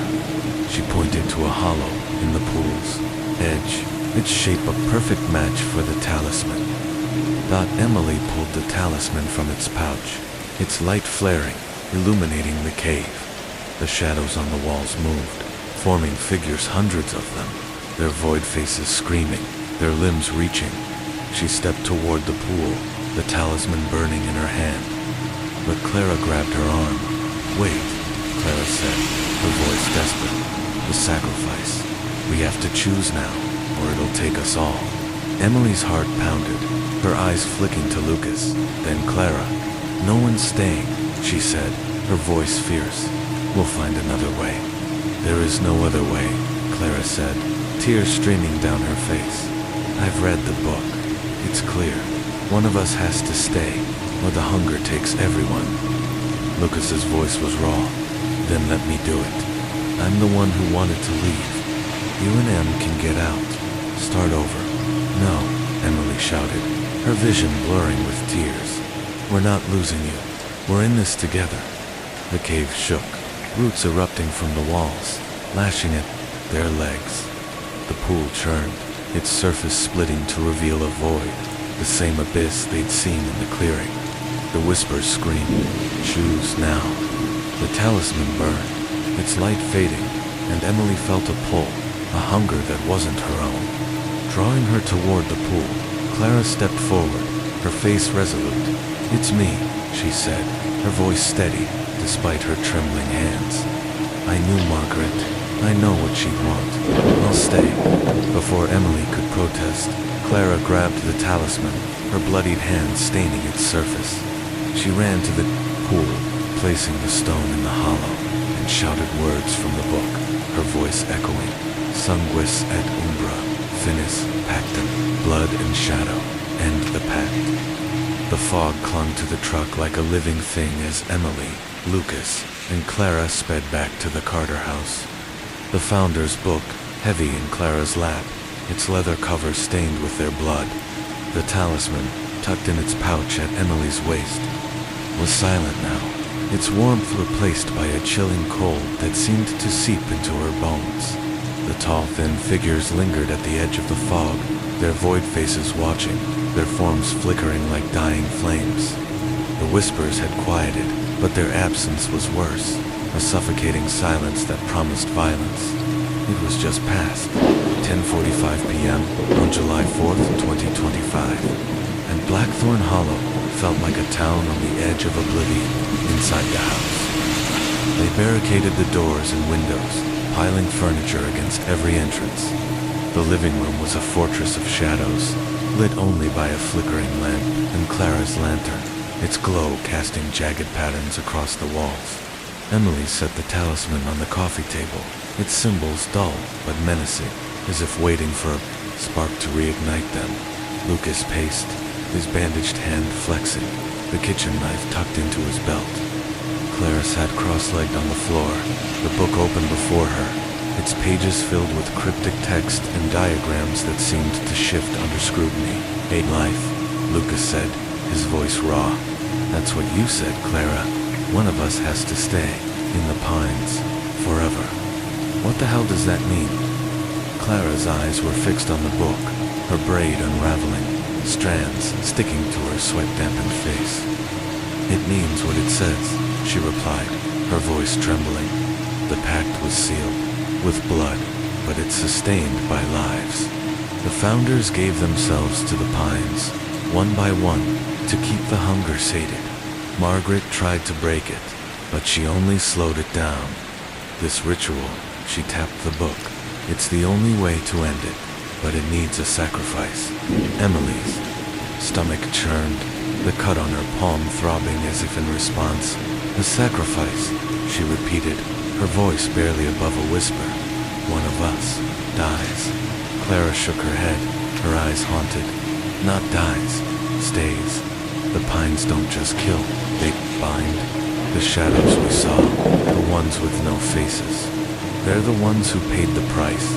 They're still there, part of the forest, feeding the hunger. The ritual needs someone to take their place, to seal the pact for good." Lucas stopped pacing, his face pale. "So, what, one of us gets to be a shadow monster for eternity? That's the plan. There's no other way," Clara said, her voice breaking. "The hunger's awake now, thanks to what you did in the forest. It won't stop until it's fed. If we don't do the ritual, it'll take all of us, maybe the whole town." Emily's hand brushed the talisman, its cold biting her fingers. She remembered the void face in the clearing, its tendrils reaching for her, the whispers chanting her name. "What does the ritual involve?" she asked, forcing her voice to stay steady. "Exactly." Clara flipped through the book, her fingers trembling as she traced the spidery text. "It's complicated. The talisman has to be returned to the heart of the pines, where Margaret found it. There's a place deeper in the forest, a cave or something, where the stone came from. You need to place it there, speak the words, and offer the sacrifice. The book says the hunger will take the offering and sleep, breaking the pact." "What words?" Lucas asked, his tone sharp. "The ones from before didn't work. They woke it up." Clara's eyes flicked to the talisman, then back to the book. "The words are here, but they're in a language I don't fully understand. Something older than Latin. Margaret translated some of it, but not all. And there's a catch: the sacrifice has to be willing. Forced offerings don't work. The pines know." Emily's heart sank. "Willing," she whispered, the word heavy with implication. She looked at Lucas, his face a mask of fear and defiance, and Clara, whose hands shook as she turned the pages. The thought of any of them choosing to stay in the pines, to become one of those faceless shadows, was unbearable. The house creaked, a low groan that seemed to come from the walls themselves. The lamp flickered, casting the room into brief darkness, and the whispers returned, faint but growing. "Choose, choose, one of you." The talisman pulsed, its symbols glowing faintly, and Emily's hand burned, the cut reopening, blood seeping through the bandage. "They're here," Clara said, her voice a hiss. She grabbed the lantern, holding it high, its light revealing shadows moving across the walls, tall, thin, their limbs twisting unnaturally. The barricaded door rattled, a slow, deliberate pounding that matched the rhythm of the whispers. "We can't stay here," Emily said, grabbing the talisman and shoving it into its pouch. "They'll break through, eventually. We need to get to the cave, do the ritual, before it's too late." Lucas's eyes widened. "You're serious? You're gonna walk back into that forest, after everything?" We don't have a choice, Emily snapped, her fear sharpening her words. If we stay, they'll come for us. If we run, they'll find us. The rituals are only shot. Clara nodded, clutching the book. She's right. The cave's our best chance. But we need to move now, before they get inside. They gathered their gear, the air growing colder, the whispers louder, chanting their names in a relentless chorus. The pounding at the door became a deafening roar, and the windows rattled, cracks spiderwebbing across the glass. Emily led the way to the back door, her flashlight beam cutting through the fog as they slipped into the night. The tall figures were everywhere now, their forms flickering at the edge of vision, their void faces fixed on the trio. The forest was a labyrinth of shadows, the path to the cave unclear. Clara guided them, her memory of Margaret's stories, their only map.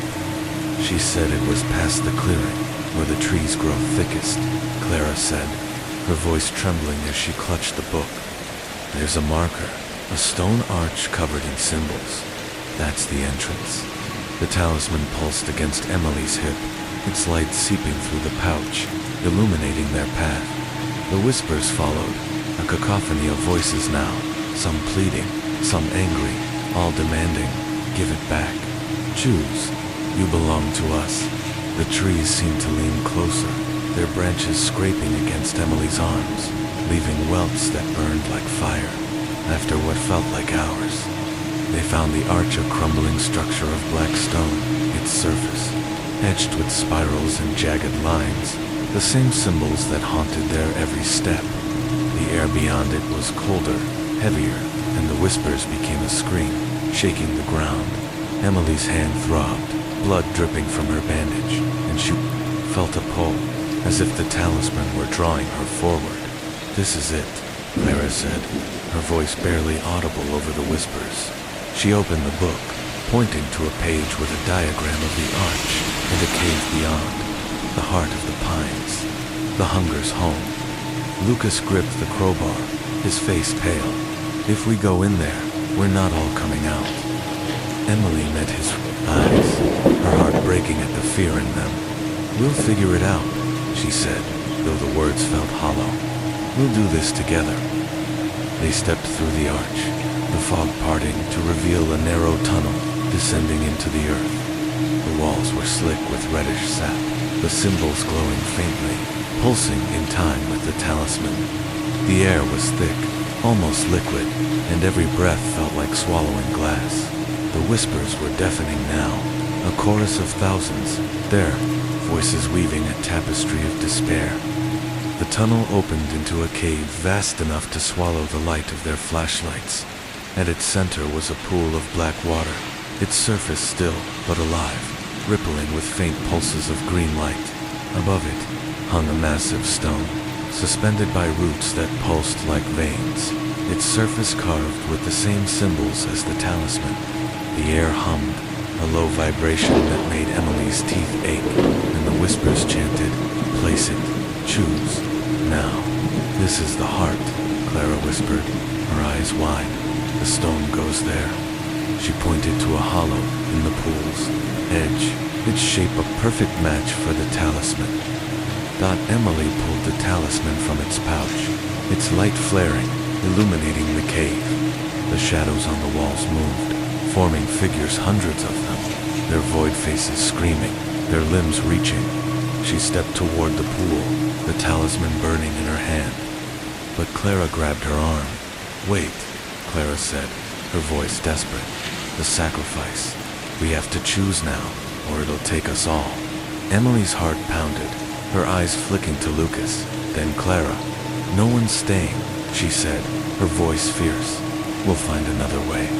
"There is no other way," Clara said, tears streaming down her face. "I've read the book. It's clear. One of us has to stay, or the hunger takes everyone." Lucas's voice was raw. "Then let me do it. I'm the one who wanted to leave. You and Em can get out. Start over." "No," Emily shouted, her vision blurring with tears. "We're not losing you. We're in this together." The cave shook, roots erupting from the walls, lashing at their legs.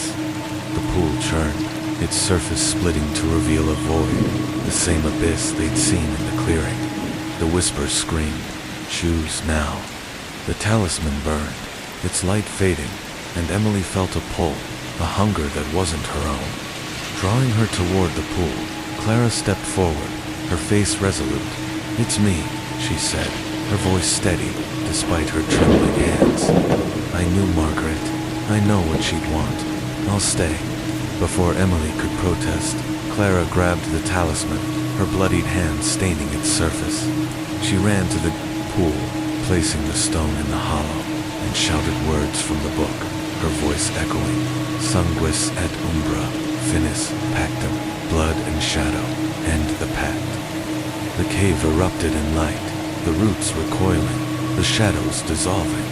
The pool surged, tendrils of darkness wrapping around Clara, pulling her toward the void. She screamed, her eyes meeting Emily's, filled with fear and resolve. "Run," she shouted, and then she was gone, swallowed by the black water. The cave stilled, the whispers silenced, the talisman's light extinguished. Emily and Lucas stumbled back, the tunnel collapsing behind them, forcing them toward the surface. They emerged into the forest, the fog thinner now, the pines silent. The arch was gone, the path clear, but the weight of Clara's sacrifice hung, heavy between them. Back at the house, the Founder's book lay open on the table, its pages blank once more. The talisman was cold, lifeless, but Emily couldn't bring herself to touch it. The pines were quiet, but she knew it wasn't over. Clara had paid the price, but the hunger was still out there, waiting. Asterisk, the Carter house was a tomb of silence. As dawn broke over Blackthorn Hollow on July 4th, 2025, the fog thinning to reveal a sky bruised with gray clouds. Emily sat at the kitchen table, her bandaged hand aching, the talisman before her, its surface dull and cold, like a stone plucked from a frozen river. Lucas slouched across from her, his eyes red-rimmed and distant, the Founder's book open. Between them, its pages blank, as if mocking their loss. Clara's absence was a weight in the room, her final scream echoing in Emily's mind, a sound she couldn't shake even as the clock ticked past 10:47 a.m. The pines were quiet, the whispers gone, but the silence was worse, a heavy, expectant hush that pressed against Emily's skin. She hadn't slept, hadn't dared to close her eyes since they'd stumbled out of the forest. Clara's sacrifice, burning a hole in her heart. The talisman, once a beacon of hope, now felt like a curse, its symbol spirals and jagged lines into her memory like scars. Lucas broke the silence, his voice raw. "She's gone, Em. Clara's gone, and we're still here." What was the point? The ritual was supposed to end it. Emily's throat tightened, her fingers brushing the talisman's cold surface. It did something. The shadows stopped. The cave collapsed. But she said it wasn't enough. The hunger is still out there. Lucas slammed his fist on the table, the book jumping. Then why'd she do it? Why'd she let it take her? "I don't know," Emily admitted, her voice breaking. She said it had to be willing. Maybe she thought it would buy us time. Time for what? Lucas snapped, his eyes blazing.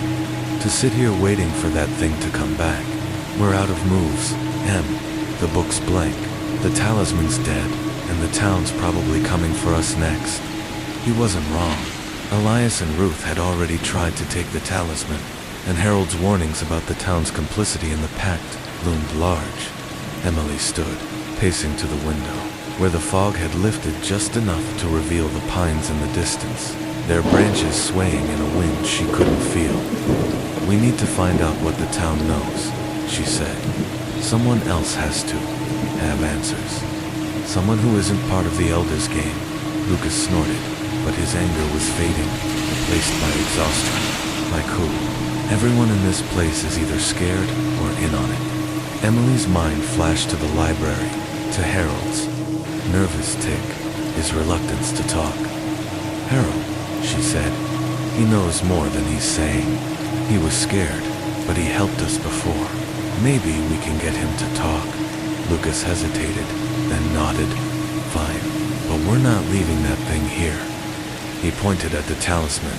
If it's got any juice left, we need it. Emily tucked the talisman into its leather pouch, tying it to her belt. They grabbed their flashlights and the kitchen knife, leaving the crowbar behind. Its weight felt useless now. After it had passed through the shadows in the cave, the Founder's book went into Emily's backpack, its blank pages a heavy burden.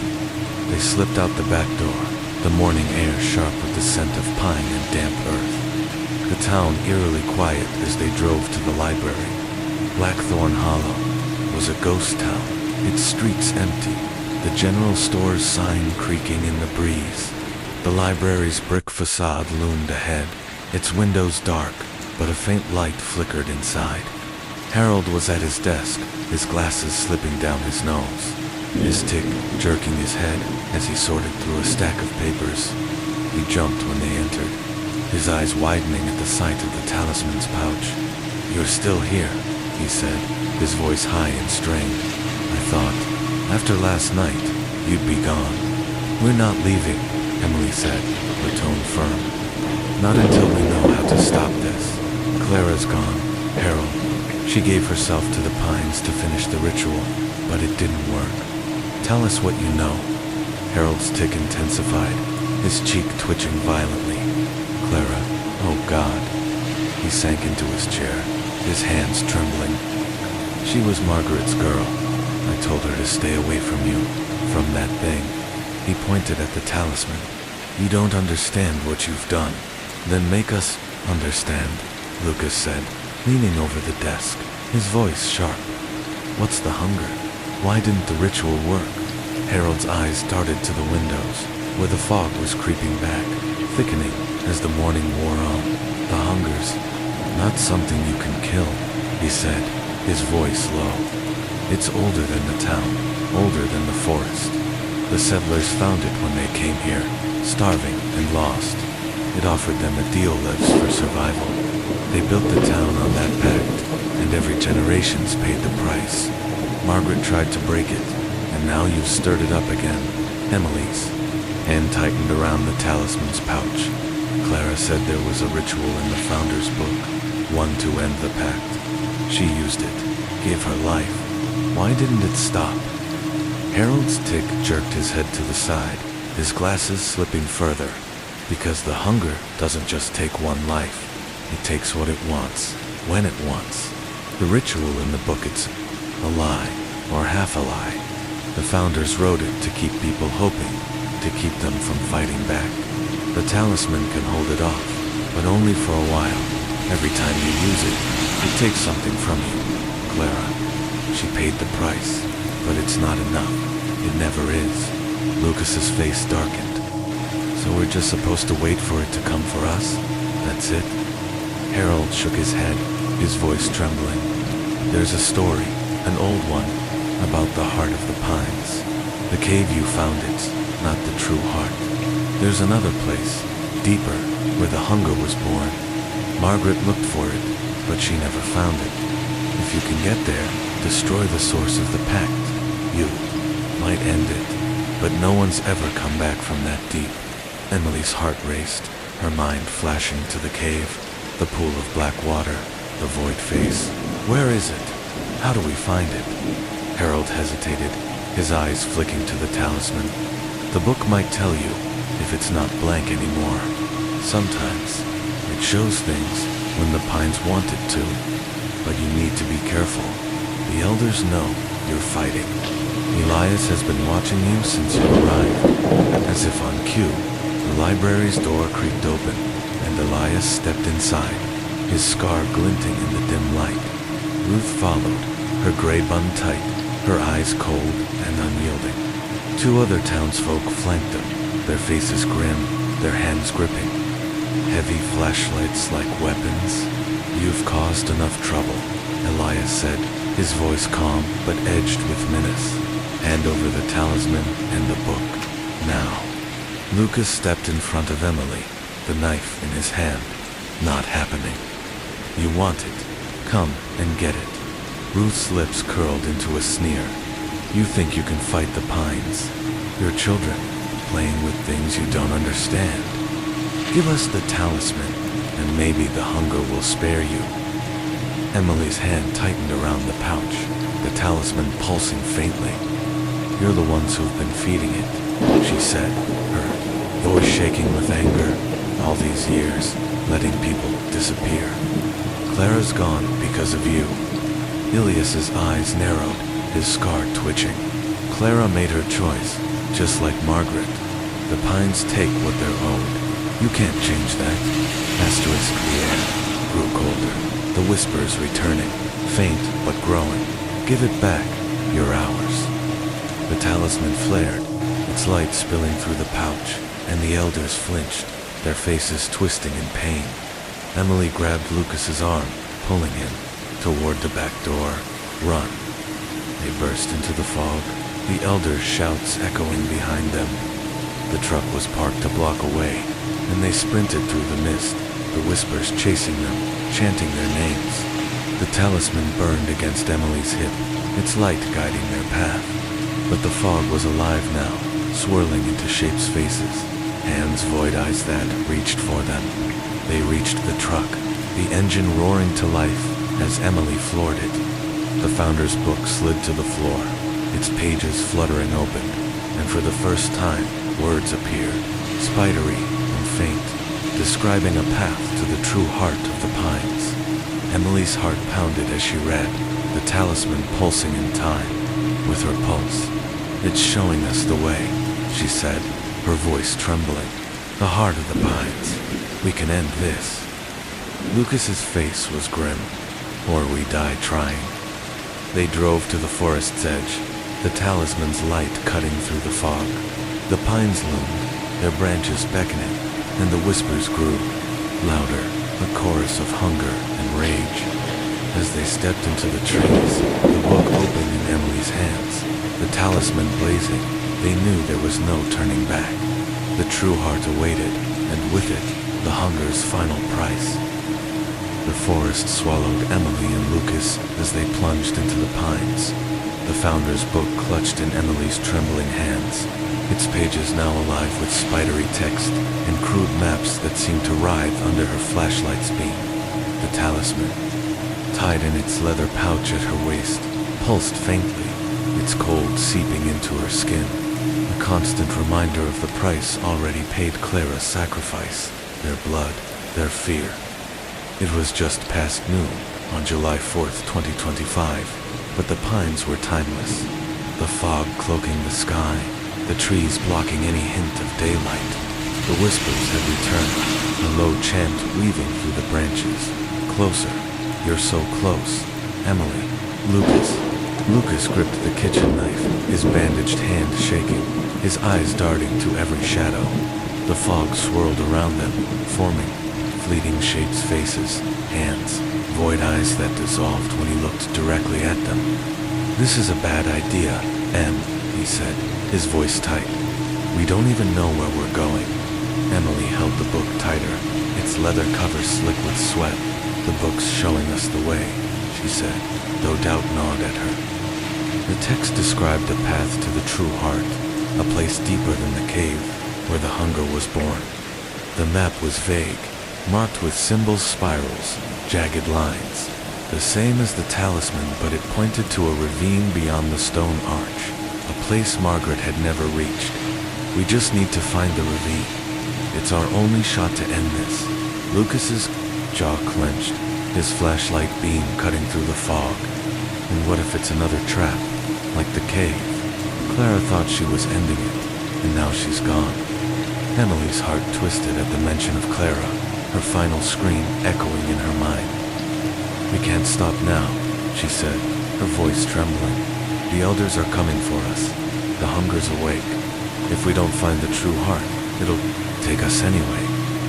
The path was barely a path, a winding trail of packed earth and twisted roots that seemed to shift underfoot. The pines loomed closer, their branches scraping against Emily's jacket, leaving welts that burned like fire. The talisman pulsed, its light seeping through the pouch. illuminating symbols carved into the tree spirals, jagged lines glistening with reddish sap that smelled of blood. The air was heavy, thick with the scent of pine and decay, and every breath felt like swallowing glass. The whispers grew louder, no longer a chant, but a chorus, their voices overlapping in a language that tugged at Emily's mind, promising answers and oblivion. You belong here. Give it back. Join us. She clutched the book, its pages fluttering as if caught in a wind, revealing new lines of text. The true heart lies where the earth bleeds, where the first blood was spilled. Only the willing can unmake the pact. What does that mean? Lucas asked, reading over her shoulder, his voice sharp with fear. I don't know. Emily admitted, her hand brushing the talisman's pouch. But it's talking about the sacrifice again. Clara was willing, but it wasn't enough. Maybe it needs something more. Lucas's face paled, more than her life. What the hell else can it want? Before Emily could answer, a twig snapped behind them, sharp and deliberate. They spun around, flashlights cutting through the fog, revealing nothing but the endless wall of pines. The whispers surged, a deafening scream that made Emily's head throb, and the talisman burned, its light flaring through the pouch. A shadow moved in the distance, tall and thin, its limbs bending unnaturally, its void face fixed on them. Run, Emily shouted, grabbing Lucas's arm. They sprinted deeper into the forest, the path twisting, the trees closing in. The shadow followed, joined by others, their forms flickering like smoke, their whispers chanting, You can't run. You're ours. The talisman's light pushed them back, but it was weaker now, flickering like a dying star. The path ended abruptly at a ravine, its edges jagged, the drop hidden by fog. A narrow stone bridge, barely wide enough for one person, spanned the gap, its surface etched with the same symbols as the talisman.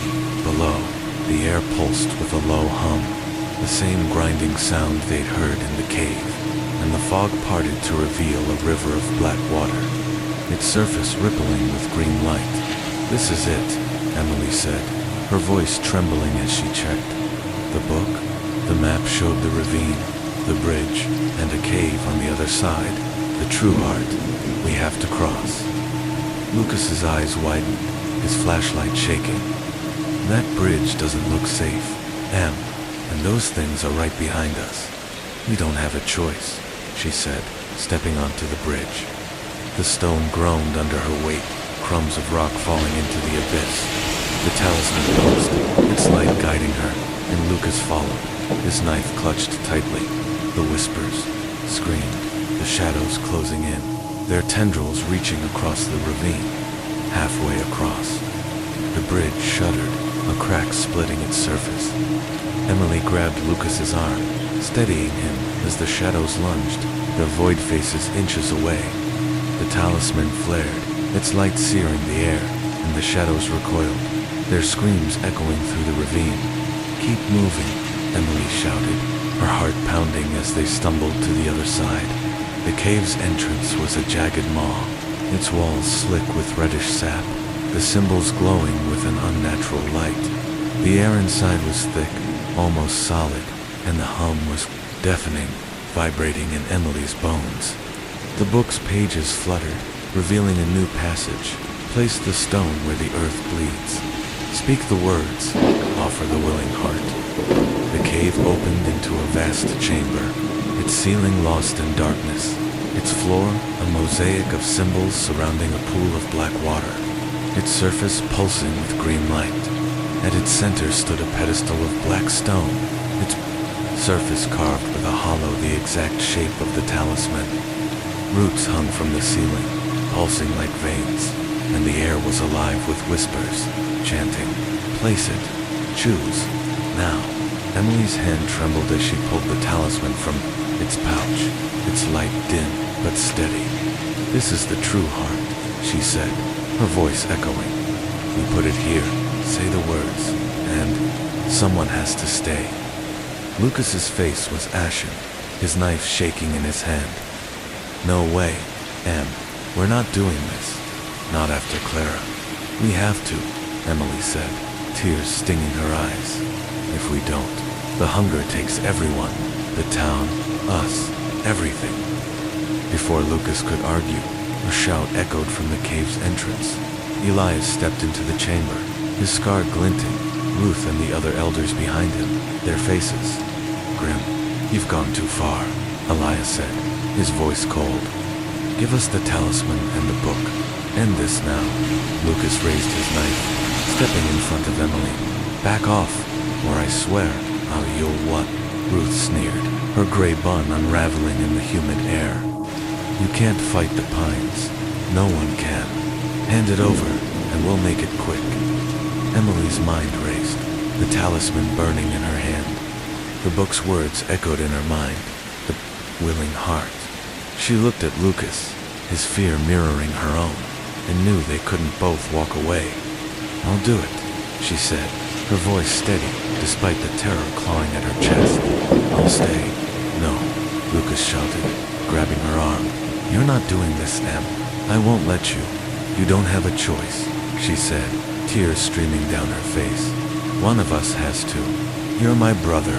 I'm not letting it be you. Elias's eyes narrowed, his hand reaching for the talisman. Enough. Give it to me. The cave shook, roots erupting from the walls, lashing at the elders. The pool churned, a void opening in its center, the same abyss Emily had seen before. Its hunger palpable. The whispers screamed, choose. Now, Emily ran to the pedestal, the talisman blazing, and placed it in ascent, shouting sanguis, et umbra, finis pactum. The void surged, tendrils wrapping around her legs, but the talisman's light held them back, its glow searing the air. The elders screamed, roots tearing at their clothes, and Lucas lunged, his knife slashing at Elias, who stumbled back, blood dripping from his arm. The cave roared, the void face emerging, its tendrils reaching for Emily. I'm sorry, she whispered to Lucas, her voice breaking as she pressed her bloodied hand to the pedestal, the symbols flaring. The void screamed, its form unraveling, and the roots retreated, the whispers fading. The talisman sank into the hollow, the pool stilling, but Emily felt a pull, her body growing heavy, her vision darkening. Em, Lucas shouted, grabbing her as she collapsed, the void's tendrils dissolving. The cave was silent, the talisman gone, but the air was heavy, the hunger's presence lingering. They stumbled out, the forest quiet, but Emily's heart was hollow, her sacrifice incomplete. The packed unbroken dot back at the house, the book's pages were blank again, but a new weight settled over them. The pines were watching, waiting, and the true heart's ritual had only delayed the inevitable. The grove pulsed with a life of its own, its circle of pines, bleeding reddish sap that pooled on the soft, mossy ground, the air thick with the stench of blood and decay. Emily and Lucas stood at its edge, the founder's book and Margaret's. Letters clutched in Emily's trembling hands, their flashlight beams flickering as if the forest itself rejected their light. It was dusk on July 4th, 2025, the sky a bruised gray beyond the canopy, though the time nearing 6 p.m. felt irrelevant in the pine's timeless grip. The whispers were a deafening chorus now, chanting their names in a relentless, hungry cadence. Emily, Lucas, you're ours. Emily's bandaged hand throbbed, blood seeping through the gauze, the cut from the ritual burning as if alive. The letters, stained with sap and her own blood, were their only guide. Margaret's words, a fragile lifeline against the hunger's wrath. Lucas gripped the kitchen knife, his face pale, his eyes darting to the shadows that flickered at the grove's edge tall, thin figures with void faces, their tendrils coiling like smoke. This place is alive, Em, he said, his voice raw. It's like the cave, but worse. We shouldn't be here. Emily's heart pounded, her fingers tracing the spidery text of Margaret's final letter. We don't have a choice, she said, her voice trembling but resolute. The grove is where the pact was made. Margaret said it's the source, where the hunger was born. If we can do the ritual here, We can end it. Lucas's jaw clenched, his flashlight shaking. And what? Sacrifice someone else. You almost did it in the cave. I'm not letting you try again. Emily's throat tightened, tears stinging her eyes as she remembered Clara's scream, the void swallowing her. I don't want to lose. Anyone else? She said, her voice breaking. But the letters say the ritual needs blood and will. No talisman, no stones, just us. We have to try. The grove seemed to respond, the ground pulsing beneath their feet, the sap-filled trees groaning as if in pain. The letters described a ritual circle at the grove center, marked by stones etched with spirals and jagged lines.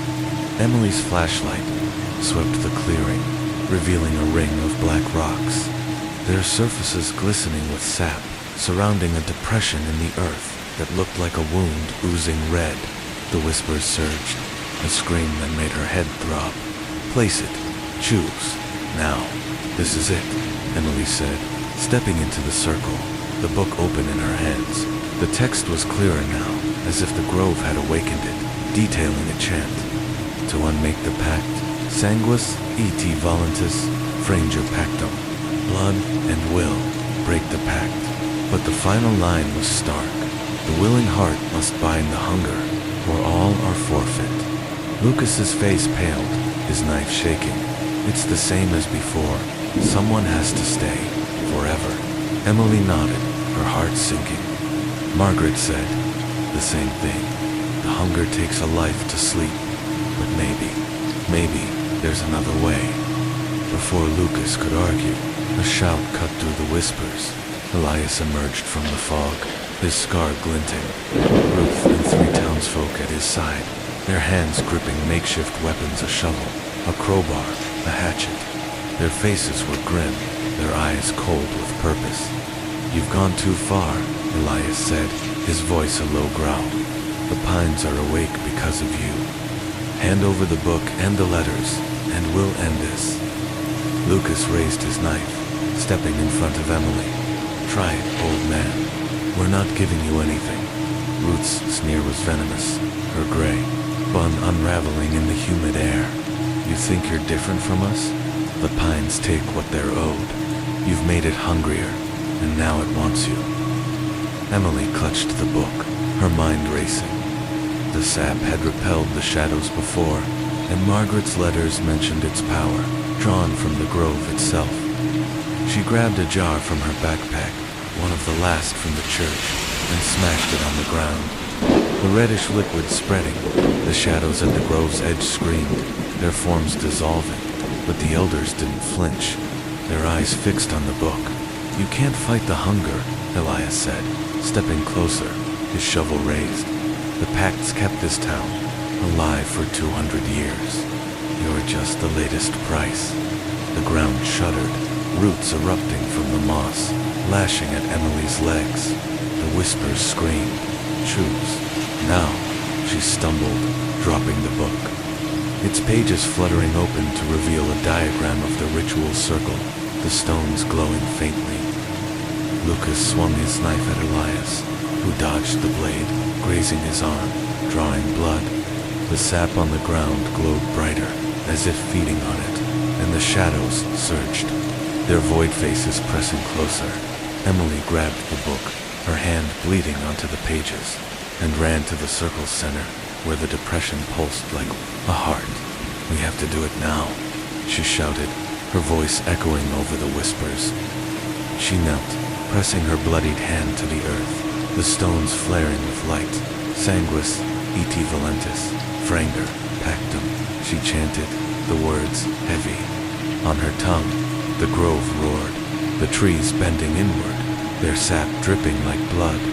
The shadows screamed, their tendrils lashing, but the light from the stones held them back. Lucas joined her, his own blood dripping onto the earth, and he repeated the chant, his voice shaking.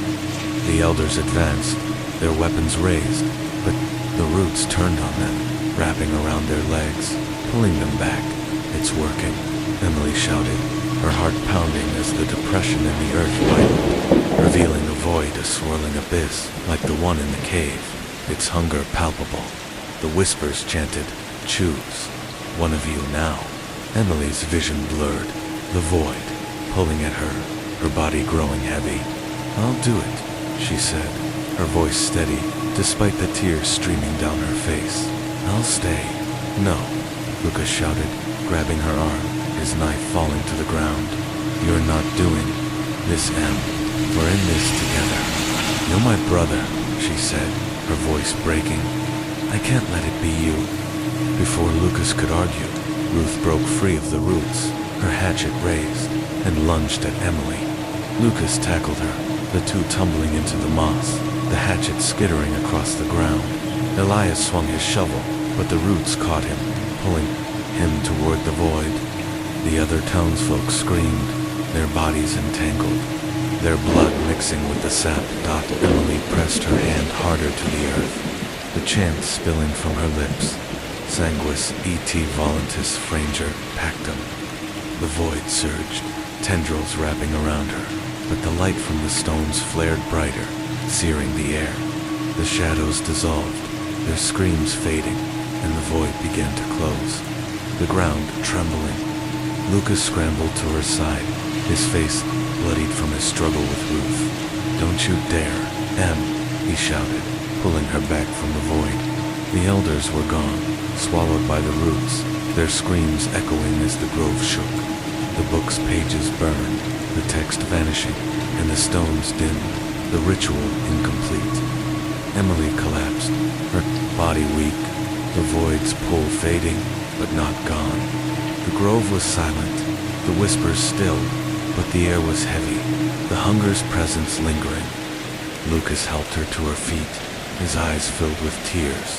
"We're not done," he said, his voice raw. "We're getting out of here." They stumbled back to the truck, the forest unnaturally still, the pines watching.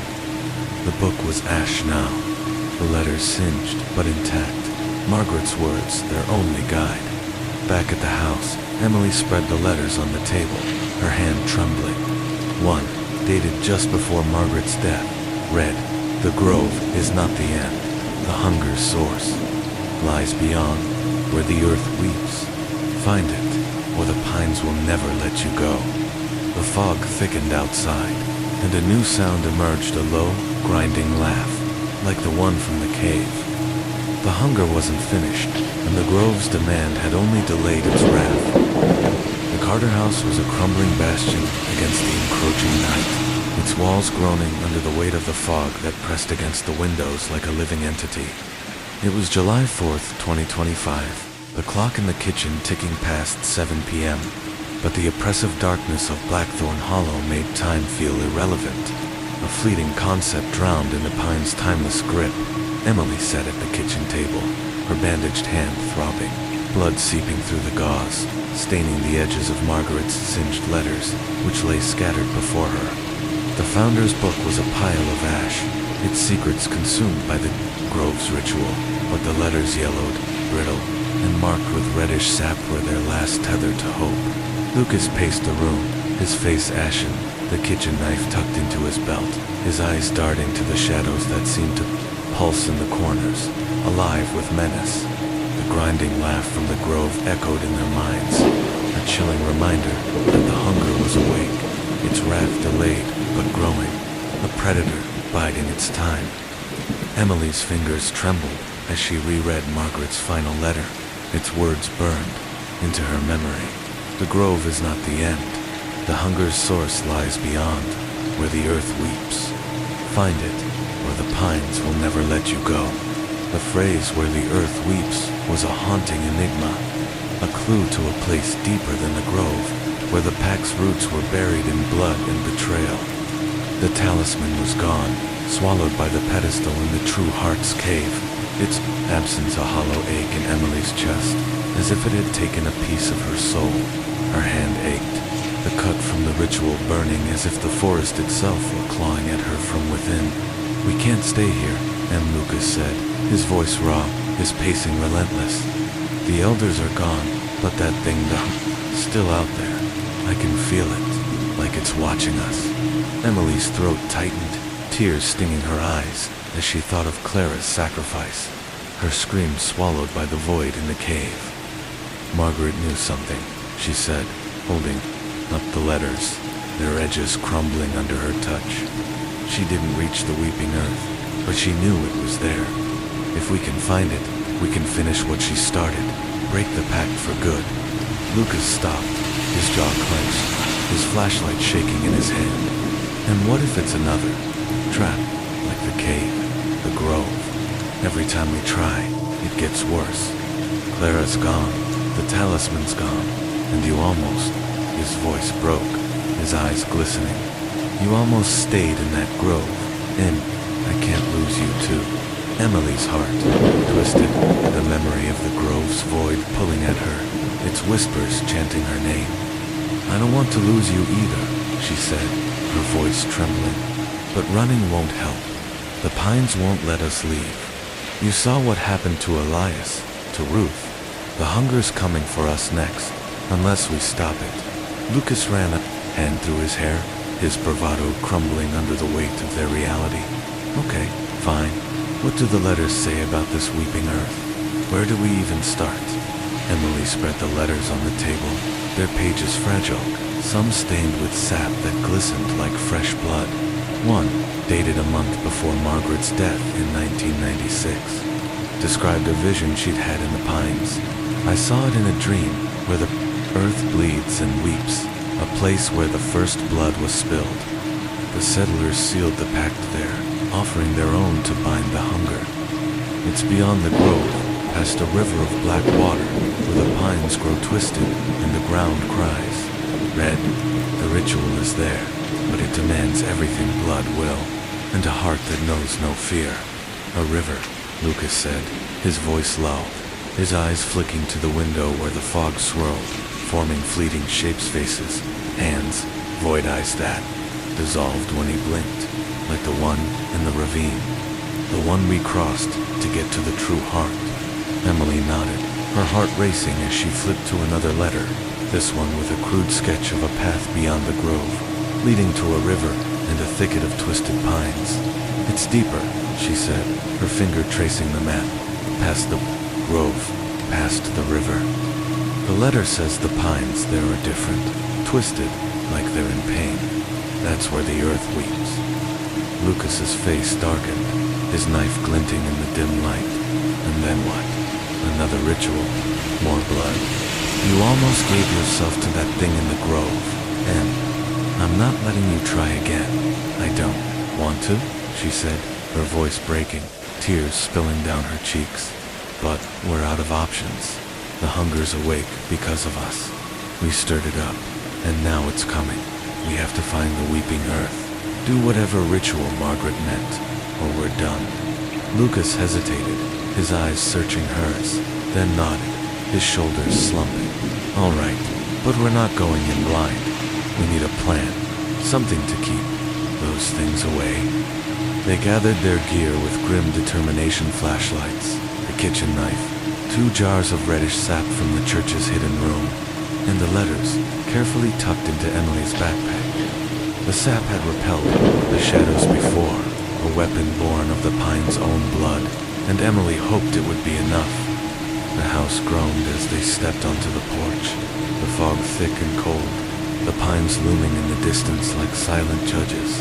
The whispers returned, faint but growing, a low chant that wove through the air. Emily, Lucas, closer. The grinding laugh echoed, a rumble that shook the ground, sending a chill down Emily's spine. The truck's engine sputtered but roared to life, and Emily drove toward the forest. The letter's map burned into her mind. The path to the grove was eerily clear, the pines parting as if inviting them deeper, their branches swaying in a wind that didn't exist. The fog swirled, forming shadows that flickered at the edge of vision. Tall, thin figures with void faces, their tendrils coiling like smoke. Emily's hand throbbed, blood dripping onto her jeans, and the sap jars in her backpack clinked, their weight a grim reminder of their fragile defense. The grove was silent when they arrived. The ritual circled stones, dull and lifeless. The depression and the earth sealed like a scar. The air was heavy, thick with the scent of blood and pine, and the ground pulsed faintly, as if the hunger were stirring beneath. Emily checked the letters, finding the sketch of the path beyond the grove, leading to a river and a thicket of twisted pines. "This way," she said, her voice trembling as she led Lucas through the trees, their branches scraping her arms, leaving welts that burned like fire. The river appeared after an hour of trudging through the fog, its black water rippling with faint pulses of green light, its surface alive with an unnatural sheen. The whispers grew louder, a chorus of hunger and rage. "You're here, you're ours." The path followed the river's bank, the pines growing more twisted, their trunks bending into shapes that looked almost human arms, faces, torsos frozen in agony. Their sap dripped like tears, pooling on the ground, and the air was thick with the stench of blood, so strong Emily gagged. "This is it," Emily said, her flashlight sweeping the bank, revealing a thicket of gnarled trees. Their roots tangled in a carpet of moss that pulsed with reddish sap. The ground was soft, sinking under their feet, and a low wail filled the air, not the whispers, but a sound like crying, as if the earth itself were mourning. The letters called it the Weeping Earth, the place where the settlers had spilled their blood to bind the hunger, where the pact was born. Lucas's flashlight shook, his knife raised. "It's alive, Em," he said, his voice raw. "The ground, it's moving." Emily nodded, her heart pounding as she opened the letters, finding a final page, its text smeared but legible. "The ritual is simple but final. Spill blood on the weeping earth, speak the words, and offer the willing heart. The hunger will take it and sleep, but the pact will break only if the heart is true. Cor verum, franger, aeternum, true heart, break forever." The words were stark, echoing the grove's ritual, but the emphasis on a true heart was new, a puzzle Emily couldn't solve. "What's a true heart?" Lucas asked, his voice trembling as the ground pulsed beneath them, the wail growing louder. "I don't know," Emily admitted, her hand shaking as she clutched the letters. "But we have to try. The ritual needs blood, the words, and someone who's willing." Before Lucas could respond, the thicket shook, roots erupting from the moss, their tips glistening with sap. The whispers screamed, a deafening cacophony, and the shadows emerged, dozens of them, tall and thin, their void faces pulsing, their tendrils lashing like whips. Emily grabbed a sap jar, smashing it on the ground, the reddish liquid spreading, and the shadows recoiled, their screams piercing the air. The ground pulsed harder, the wail becoming a roar, and the roots lashed at their legs, forcing them back. "Spill the blood," Emily shouted, slicing her bandaged hand, wincing as blood dripped onto the moss. The ground shuddered, the wail intensifying, and the roots retreated, the shadows faltering. Lucas cut his own hand, his blood mixing with hers, and they chanted. Together, Cor verum, franger, aeternum, the thicket roared, the ground splitting to reveal a chasm, its edges bleeding red sap, its depths a swirling void that pulsed with green light. The shadows screamed, their forms dissolving, but the void surged, tendrils reaching for Emily, pulling at her soul. "I'll do it," she said, her voice steady, despite the tears streaming down her face. "I'll be the true heart." "No," Lucas shouted, grabbing her arm, his knife falling into the moss. "You're not doing this, Em. We're in this together." "You're my brother," she said, her voice breaking. "I can't let it be you." The void's pull intensified, the whispers chanting, "Choose, now." Emily pressed her bloodied hand to the ground, the chant spilling from her lips, "Cor verum, franger, aeternum." The chasm flared with light, the tendrils recoiling, but the void didn't close, its hunger growing. The shadows regrouped, their void faces pressing closer, their screams deafening. Dot, a new sound cut through the chaos, shouts, footsteps, the crunch of boots on moss. Harold emerged from the fog, his glasses fogged, his tick jerking his head violently. Behind him were 7 townsfolk, not the elders, but others, their faces pale, their hands empty of weapons. A young woman with braided hair, a grizzled man. In a flannel shirt, a teenager with wide eyes. They looked terrified but resolute. Their presence a shock in the thicket's chaos. "Stop," Harold shouted, his voice cracking as he stumbled forward. "You can't do it alone." Margaret figured it out too late. Emily's vision blurred, the void pulling harder, her body weakening. "What do you mean?" she gasped, her hands still, pressed to the ground, blood pooling in the moss. "The true heart isn't one person," Harold said, his tick making his words jerky. "The pact was made by many the settlers, together, giving their blood, their will. To break it, the town has to give the same, together." Lucas's eyes widened, his hand gripping Emily's. "You're saying we need the town?" Harold nodded, his glasses slipping off. "Some of us, we're not with the elders. Margaret told us to wait, to act when the time came. We've been hiding, watching. When we heard the grove shake last night, we knew." The townsfolk stepped forward, their faces grim but determined. The young woman with braided hair spoke, her voice trembling. "My brother disappeared 10 years ago. I'm done letting the pines take us." The grizzled man nodded, his flannel stained with sweat. "Margaret was my cousin. She told me to fight when the time came." The teenager, barely older than Lucas, clutched a pocket knife, his eyes wide. "I saw them, the shadows. I wanted to stop." Emily's heart pounded, hope flickering amidst the terror.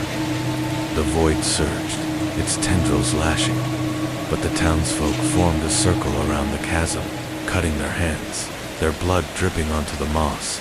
They joined the chant, their voices blending with Emily and Lucas's cor verum, Franger Eternum. The thicket roared, the ground shaking, the pines bending inward, their sap raining down like blood. The chasm flared brighter, the void screaming, its tendrils dissolving into smoke. The shadows were gone, their screams fading, and the ground began to seal, the wail softening to a whisper. Emily felt the void's pull weaken, her strength returning, and she stumbled back, Lucas catching her as she fell. The townsfolk collapsed, their faces pale, their hands bleeding.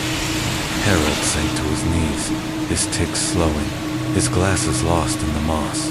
"It's done," he whispered, his voice barely audible. "The pact, it's broken." Emily's legs gave out, her body weak, but the air was lighter, the fog lifting, to reveal a sky streaked with stars. The pines were silent, their branches still, the ground no longer pulsing. The letters in her backpack were crumbling, their pages turning to ash, but one fragment remained. Its words faint, the hunger sleeps, but it never dies. Guard the earth, or it will wake again. The townsfolk dispersed into the night, their eyes haunted, their silence heavy with the weight of their shared sacrifice. Emily and Lucas drove back to the house, their hands bandaged, their hearts heavy. The pines were quiet, but Emily felt a lingering presence, a whisper in her mind, "Not forever." The weeping earth was sealed, but the hunger's shadow loomed, waiting for another spark to ignite its hunger. The Carter house stood like a weary sentinel as dawn broke over Blackthorn Hollow on July 5, 2025, the fog thinning to reveal a sky heavy with gray clouds, as if the pines themselves refused to let the sun through.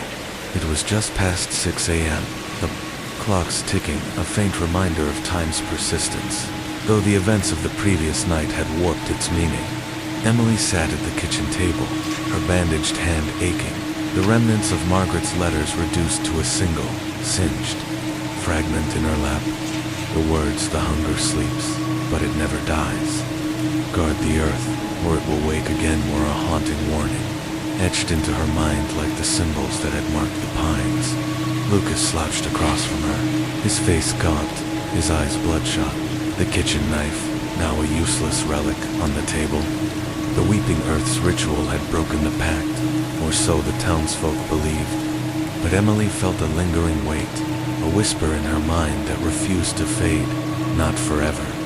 The house was silent, the whispers gone, but the air was heavy, charged with an expectant hush that made Emily's skin crawl. The townsfolk who had joined them in the thicket herald, the young woman with braided hair, the grizzled man in flannel, the wide-eyed teenager, and 3 others had dispersed into the night. Their bloodied hands and haunted expressions, a testament to their shared sacrifice. The pact was broken, the void sealed. But Emily couldn't shake the feeling that the hunger was still out there, sleeping but watchful, its tendrils coiled beneath the earth. "We did it, right," Lucas said, his voice raw, breaking the silence. "The pact's gone. The shadows stopped. Why do I feel like we're still screwed?" Emily's fingers traced the fragment's words, her throat tight. "Because it's not over," she said, her voice barely above a whisper. "Margaret warned us. The hunger doesn't die. We bought time, but it's still there, waiting." Lucas's jaw clenched, his hand flexing, the bandage stained with blood. "So what now? We just sit here, waiting for it to wake up. The town's already against us. Those people last night, they helped, but how long before they turn?" Emily's heart sank, her mind flashing to Harold's trembling voice. The townsfolk's grim resolve. They defied the elders, spilled their blood to break the pact. But Blackthorn Hollow was built on secrets, its people bound by fear and guilt. "We need to make sure it's really over," she said, her voice steadier than she felt. Margaret's letter said to guard the earth. There might be something we missed, something she left behind to keep it asleep. Lucas snorted, but his anger was thin, overshadowed by exhaustion. "What? More letters? Another ritual? We've got nothing left. The talisman's gone, the book's ash, and those letters are falling apart." Emily nodded, her eyes falling on the fragment. Maybe not. There could be more in the house, or somewhere else. Margaret hid things. She was careful, Lucas. She planned for this. Before Lucas could argue, a sharp knock rattled the front door, echoing through the house. Like a warning shot, they froze, their eyes locked on the door, its warped wood seeming to pulse in the dim light. The knock came again, slower, more deliberate, followed by a voice Harold's, high and nervous. "Emily, Lucas, it's me. Open the door. We need to talk." Lucas grabbed the knife, his voice a hiss. Could be a trick. The elders are gone, but the town's still their territory.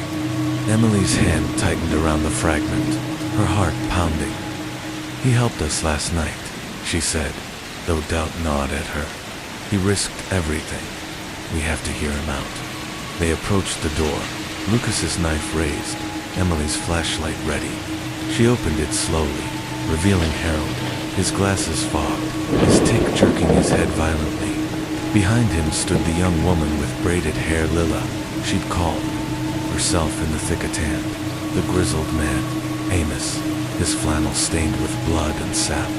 Their faces were pale, their eyes haunted, but they carried no weapons, only a shared urgency.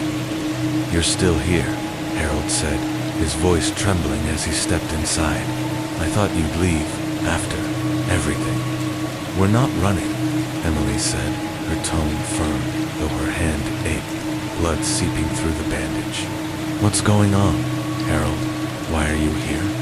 Leela spoke, her braid unraveling, her voice low. "Something's wrong. The town? It's too quiet. After last night, we thought it was over, but people are acting strange. They're avoiding us, locking their doors. And the pines, they're different." "Different how?" Lucas asked, his knife still raised, his eyes narrowing. Amos's voice was gruff, his hands clenching. "The trees are bleeding again. Sap red as blood, all over the edge of town. And last night, I heard it that laugh, the one from the grove. It's not gone." Emily's stomach twisted, the fragment's words echoing. "Guard the earth, or it will wake again." "The hunger," she said, her voice trembling. "It's not asleep, not completely." Harold's tick intensified, his cheek twitching. "That's why we're here. Margaret told me years ago, that the pact wasn't just blood. It was the town itself, everyone who lives here, tied to the pines. Breaking it in the thicket weakened it, but it's still in us, in the earth. We need to find what Margaret left, something to keep it asleep. Emily's mind raced, her eyes flicking to the fragment. She mentioned guarding the earth. Did she leave anything else? In the house? The church? Anywhere? Harold hesitated, his eyes darting to the windows, where the fog was thickening again, swirling into shapes that looked almost human. There's a place, he said, his voice low. Margaret called it the Anchor, a stone circle, older than the town, hidden in the pines. She said it was where the settlers first spoke to the hunger, where they sealed the pact. If there's anything left, it's there. Lucas's face darkened. Another trip into the forest. After everything. You're sure about this? Lila's voice was sharp, her eyes blazing. We don't have a choice. My brother's gone because of this town. I'm not letting it take anyone else. Amos nodded, his hands clenching. Margaret was family. She trusted me to finish this. We're in. Emily's heart pounded, hope and fear warring within her. Okay, she said, her voice steady, despite the tremor in her hands. We go to the Anchor, but we need to be ready. The pines aren't done with us. They gathered their gear flashlights, the knife, the last jar of reddish sap, and the letter fragment tucked into Emily's backpack. The house creaked as they stepped outside, the fog cold and heavy, the pines looming like silent predators. The whispers returned, faint but growing, a low chant weaving through the air. You're back, you're ours.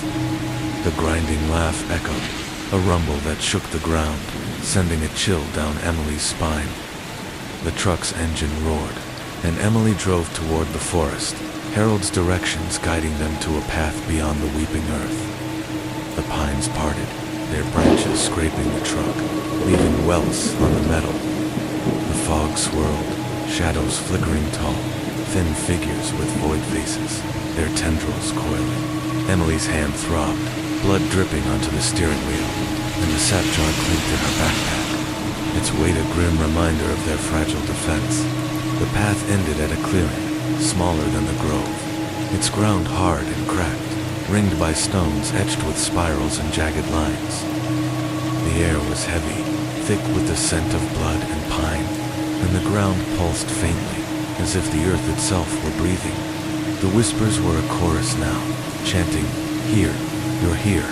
This is the Anchor," Harold said, his tick jerking his head as he stepped out of the truck, Leela and Amos behind him. Margaret said it's where the pact began. If there's anything to keep the hunger asleep, it's here. Emily's flashlight swept the circle, revealing a stone slab at its center, its surface worn but marked with symbols that glowed faintly. The letter fragment trembled in her hand, as if responding, and new words appeared. Faint but legible, the Anchor binds the hunger. Blood seals it, will holds it, but the town must stand as one. What does that mean? Lucas asked, his knife, raised his eyes scanning the shadows at the clearing's edge. It means we're not enough, Emily said, her heart sinking. The ritual in the thicket needed the town. This one does too. Everyone has to agree, or it won't hold. Before Harold could respond, the ground shook, roots erupting from the earth, their tips glistening with sap. The whispers screamed, shadows emerging dozens, their void faces pulsing, their tendrils lashing. Emily smashed the sap jar, the liquid spreading, and the shadows recoiled, their screams piercing, but more came, their forms sharper, their hunger palpable. We need the town, Emily shouted, her voice echoing over the chaos. Get them here, Harold. Harold nodded, his tick violent, and ran back to the truck with Lila and Amos, their faces grim. We'll bring them, Lila said, her voice fierce, whatever it takes. Emily and Lucas stood in the circle, their blood dripping onto the slab, the symbols flaring. The shadows surged, the whispers chanting, "You're ours." Now, Emily's heart pounded, her vision blurring as the void's pull returned, weaker but insistent. The town was their only hope, but as the shadows closed, and Emily feared they'd come too late. The anchor's clearing pulsed with an unnatural rhythm, its stone circle glowing faintly under the fog-choked sky of Blackthorn Hollow. It was late evening on July 4th, 2025, the time nearing 8 p.m., but the pine's oppressive darkness made the hour irrelevant, swallowing the last traces of daylight.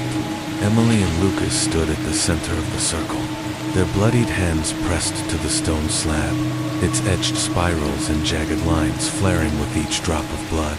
The fragment of Margaret's letter, now crumbling to ash in Emily's backpack, had revealed the truth. The anchor binds the hunger, blood seals it, will holds it, but the town must stand as one. The whispers were a relentless chorus, chanting their names in a hungry cadence. Emily, Lucas, you're ours. The shadows loomed at the clearing's edged hole, thin figures with void faces, their tendrils coiling like smoke. Held back only by the fading light of the slab, Emily's hand throbbed, blood seeping through her bandage, staining the stone. Her body felt heavy, the void's pull from the weeping earth lingering in her bones, a reminder of her near sacrifice. Lucas gripped the kitchen knife, his face pale, his eyes darting to the shadows that pressed closer with each passing second. They're not coming, Em, he said, his voice raw. Harold, Leela, the others there, not gonna get the town here in time. Emily's heart pounded, her flashlight shaking as she scanned the fog. They have too, she said, her voice trembling but resolute. The letter said the town has to stand together. If we don't, the hunger takes us all. Lucas's jaw clenched, his bandage stained with blood, and if they don't show, we're standing here bleeding out, and those things are getting closer. The ground shuddered, roots erupting from the earth, their tips glistening with reddish, sap that smelled of blood and decay. The whispers screamed, a deafening cacophony. Choose, now. The shadows surged, their tendrils lashing, and Emily's vision blurred, the void's pull intensifying. She pressed her hand harder to the slab, the symbols flaring brighter, but the light was fading, the shadows growing bolder. The last jar of sap was gone, smashed in the weeping earth, leaving them defenseless except for their blood and will. We can't hold them off much longer, Emily said, her voice breaking as a tendril brushed her arm, cold and slick like oil. We need the town, now. As if in answer, headlights pierced the fog, the roar of engines cutting through the whispers. The truck screeched to a stop, and Harold stumbled out, his glasses fogged, his tick jerking his head violently. Lila followed, her braid unraveling, her eyes wide with fear. Amos, the grizzled man in flannel, was next, his hands clenched, followed by the wide-eyed teenager, Ethan, and 4 other townsfolk, men and women, young and old, their faces pale but resolute. Behind them were more, nearly a dozen, their eyes haunted, their hands trembling but empty of weapons. We got as many as we could, Harold said, his voice cracking as he approached the circle. Not everyone, but enough. They know what's at stake. Leela stepped forward, her voice fierce despite her shaking hands. The town's scared. Most of them locked their doors, but we told them the truth about the pact, the hunger, what it's taken. These people wanted to end. Amos nodded, his flannel stained with sweat and blood. My daughter's gone because of this town, and not letting it take anyone else. Ethan, the teenager, clutched a pocket knife, his eyes darting to the shadows. I saw my dad in the pines last year. He wasn't himself. I want him free.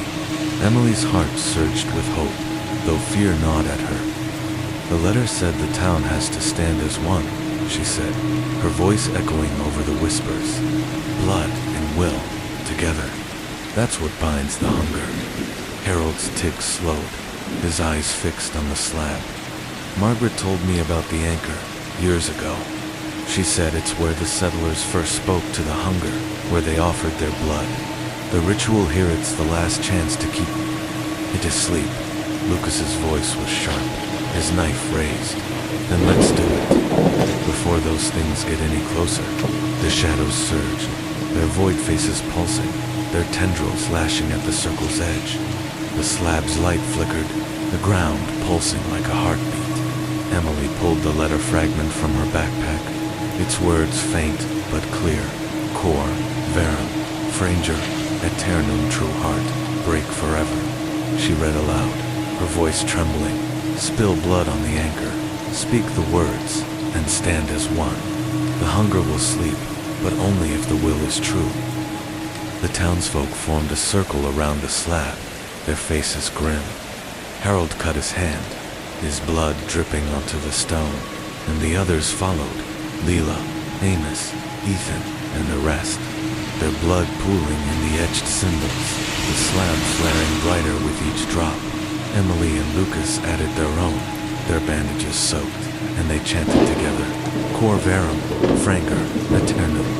The clearing roared, the ground shaking, the pines bending inward, their sap raining down like blood.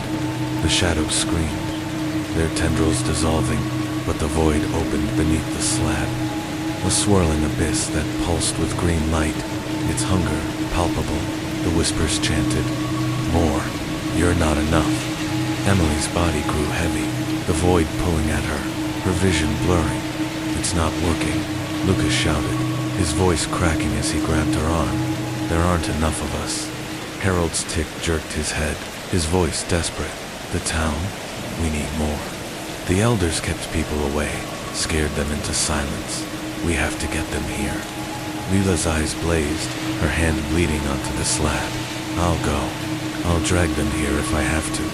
Before she could move, a new sound cut through the chaos shouts. Footsteps, the crunch of gravel. A group of townsfolk emerged from the fog, led by a woman in her 50s, her hair gray and wild, her face etched with grief. "I'm Ellen," she said, her voice firm. "My son disappeared last summer. I heard what you did in the thicket. I'm in." Behind her were 20 more, their faces a mix of fear and resolve. Farmers, shopkeepers, teenagers, their hands trembling but ready. They'd heard the whispers, felt the pines pull, and now they stood against it. Emily's heart surged, tears streaming down her face as they joined the circle, cutting their hands, their blood mixing with the others.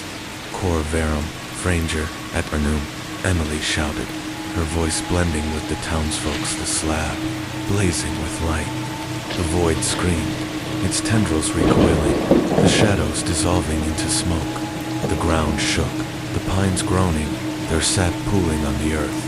The whispers faded, the void closing, its green light dimming until the slab was silent, its symbols dark. The townsfolk collapsed, their faces pale, their hands bleeding. Harold sank to his knees, his ticks slowing, his glasses fogged. "It's done," he whispered. "The hunger's asleep." Emily's legs gave out, Lucas catching her as she fell. The fog lifted, revealing a sky streaked with stars, the pines still and silent. The letter fragment crumbled to ash in her hand, its words gone, but the weight in her chest remained, a whisper in her mind, "Not forever." Back at the house, the townsfolk dispersed, their eyes haunted, their silence heavy. Emily and Lucas sat at the table, their bandages fresh, their bodies weak. The pines were quiet, but Ellen's words lingered. "It's not over. The earth remembers." As dawn broke, a faint laugh echoed from the forest, low and grinding, a reminder that the hunger slept, but its shadows lingered, waiting for a spark to wake them. The Carter house stood as a hollow refuge in the pale light of dawn on July 5th, 2025. Its walls scarred by the night's ordeal, the fog outside thinning but never fully retreating. It was just past 6:30 a.m., the clock's faint ticking a reminder of time's persistence, though Blackthorn Hollow felt suspended, caught in the pine's lingering shadow.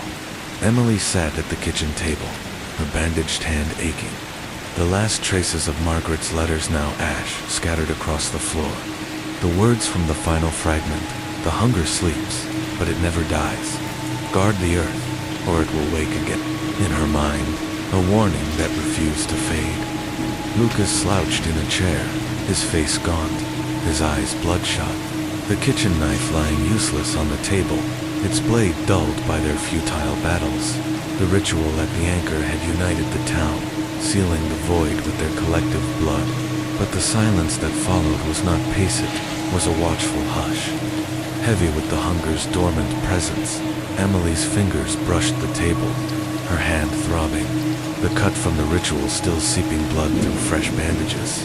The town's sacrifice herald, Lila, Amos, Ethan, Ellen, and the others who had stood in the anchor's circle had broken the pact, or so they hoped.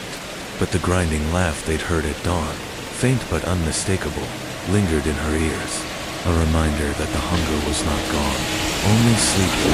"It's too quiet," she said, her voice hoarse, breaking the silence. "The pines are still out there, Lucas. I can feel them watching." Lucas's jaw clenched, his hand flexing, his bandage stained with blood. "We did everything the letter said," he said, his voice raw. "The town showed up. We spilled blood, said the words. Why do I feel like we're still trapped?" Emily's throat tightened, tears stinging her eyes as she recalled the void's pull, the shadow's screams, the townsfolk's grim resolve. "Because it's not over," she said, her voice trembling. "Margaret warned us. The hunger doesn't die. We put it to sleep, but it's still in the earth, in the town, maybe in us." Lucas's eyes flicked to the windows, where the fog swirled, forming fleeting shapes' faces. Hands, void eyes that dissolved when he blinked. So what now? We just wait for it to wake up. The town's barely holding together. Those people. Last night they helped, but they're scared, and I don't trust them. Emily nodded, her mind racing. The townsfolk who had joined them at the anchor, Lila, with her fierce determination. Amos with his gruff resolve, Ethan with his wide-eyed fear, Ellen with her grief-fueled courage, had defied generations of silence. But Blackthorn Hollow was built on secrets, its people bound by fear and complicity. "We need to make sure it stays asleep," she said, her voice steadier than she felt. "Margaret said to guard the earth. There might be something she left behind, something to keep the hunger down." Lucas snorted, his anger thin, overshadowed by exhaustion. "What? Another hidden stash? More letters? We've got nothing left, Em. The book's gone, the talisman's gone, and those letters are dust." Emily's eyes fell on the ash scattered across the table, the last remnants of Margaret's words. "Maybe not," she said, her heart pounding. She was careful. She hid things in the church, the mill, the house. There could be more, something she didn't write down. Before Lucas could argue, a soft knock echoed through the house, tentative but insistent. They froze, their eyes locked on the front door, its warped wood seeming to pulse in the dim light. The knock came again, followed by Lila's voice, low and urgent. "Emily, Lucas, it's Lila. We need you. Now." Lucas grabbed the knife, his voice a hiss. Could be a trap.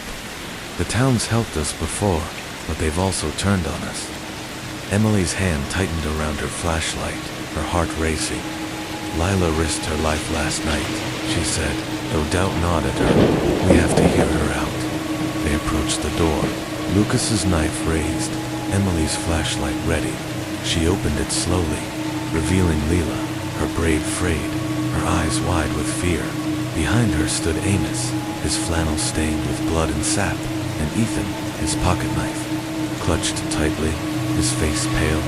Ellen was there too, her gray hair wild, her expression grim. They carried no weapons, but their urgency was palpable, their hands trembling. "You're still here," Lila said, stepping inside, her voice shaking.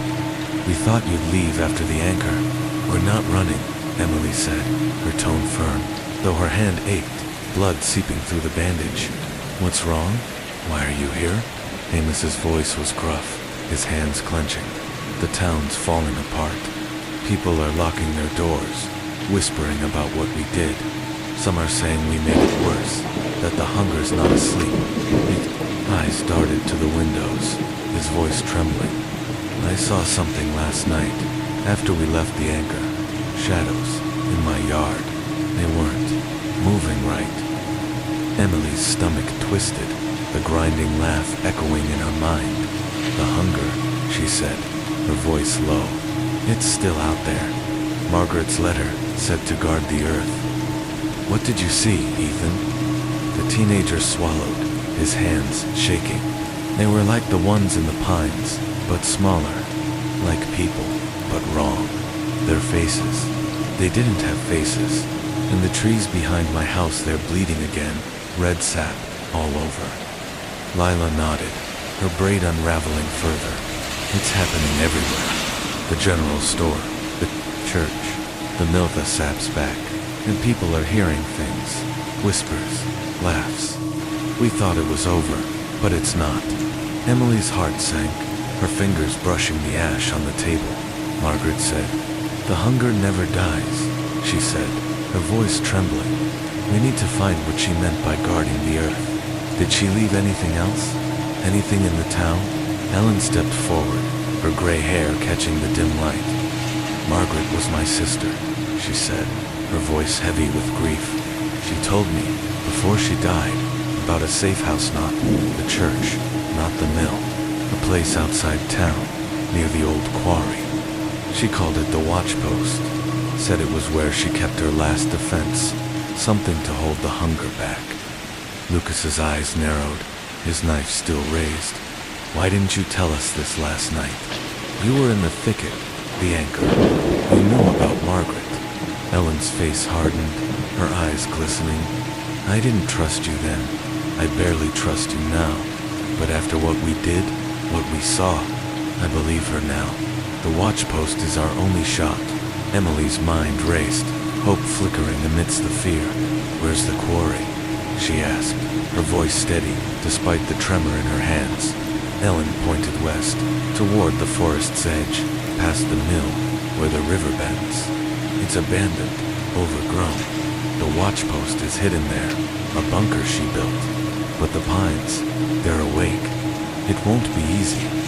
Lucas's voice was sharp. Another trip into the forest.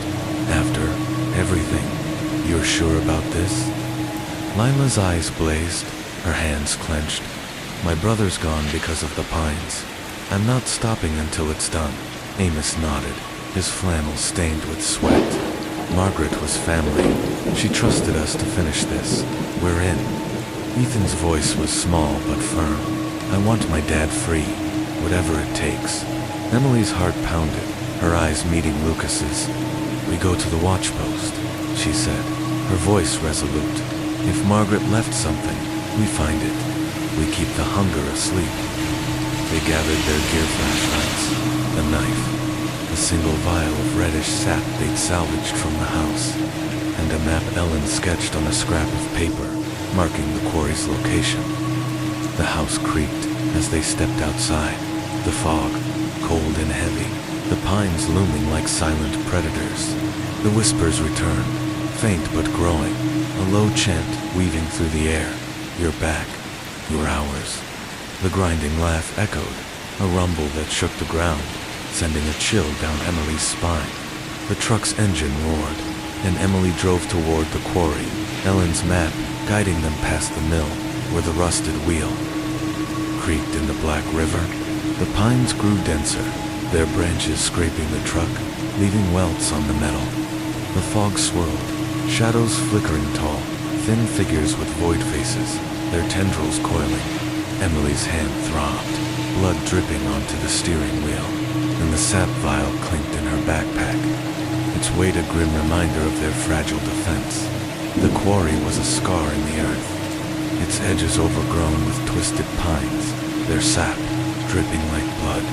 The watch post was hidden beneath a tangle of roots, a concrete bunker sealed with a rusted hatch, its surface etched with spirals and jagged lines. Emily's flashlight swept the area, revealing tracks in the moss human, but wrong, too long, too thin, as if the shadows had taken form. "This is it," Ellen said, her voice trembling as she pried open the hatch, revealing a narrow staircase descending into darkness. The air was stale, thick with the scent of damp earth and blood, and the whispers grew louder, chanting, "Here, you're here." They descended, the bunker's walls lined with shelves, papers, jars, bones, all marked with symbols. At the center was a stone pedestal, its surface carved with a single spiral, and on it lay a small, leather-bound journal, its cover stained with sap. Emily opened it, her hands trembling, revealing Margaret's handwriting. "The watchpost is the last defense. The hunger sleeps, but its shadows linger. Guard the earth with blood and vigilance, or it will wake." The bunker shook, the whispers screaming, "You can't stop us. You're ours." Shadows poured through the hatch, their void faces pulsing, their tendrils lashing. Emily smashed the sap vial, the liquid spreading, and the shadows recoiled, their screams piercing. But the journal's final page was clear. The town must watch, forever, or the hunger will rise. Emily's heart pounded, her vision blurring as the shadows regrouped, the grinding laugh echoing. The town had united, but the hunger's shadows lingered, and the watchpost's call demanded eternal vigilance. The watchpost's bunker was a claustrophobic tomb, its concrete walls slick with condensation, the air thick with the stench of damp earth and blood. It was late night on July 4th, 2025, the time nearing 10 p.m. But Blackthorn Hollow existed outside time, trapped in the pine's eternal grip. Emily stood by the stone pedestal, her bandaged hand trembling, blood seeping through the gauze as she clutched Margaret's journal, its leather cover stained with reddish sap. The final words, "The town must watch, forever, or the hunger will rise," burned in her mind, a mandate that weighed heavier than the void's pull. Lucas leaned against a shelf, his face gaunt, the kitchen knife in his belt dulled by their battles, his eyes scanning the shadows that lingered at the bunker's edges. Lila, Amos, Ethan, and Ellen stood nearby, their faces pale, their hands bloodied from the ritual at the anchor. The whispers were faint now, a low hum weaving through the air. "Watch, you're ours." The grinding laugh echoed, a distant rumble that shook the bunker's walls, a reminder that the hunger slept but was never truly gone. Emily's heart pounded, her hand aching as she opened the journal, its pages brittle, some crumbling under her touch. Margaret's handwriting was meticulous, detailing the watchpost's purpose. "This is the last defense, a place to guard the earth. The hunger sleeps, but its shadows linger, born of the town's guilt. Blood holds them back, vigilance keeps them silent, but the town must never falter."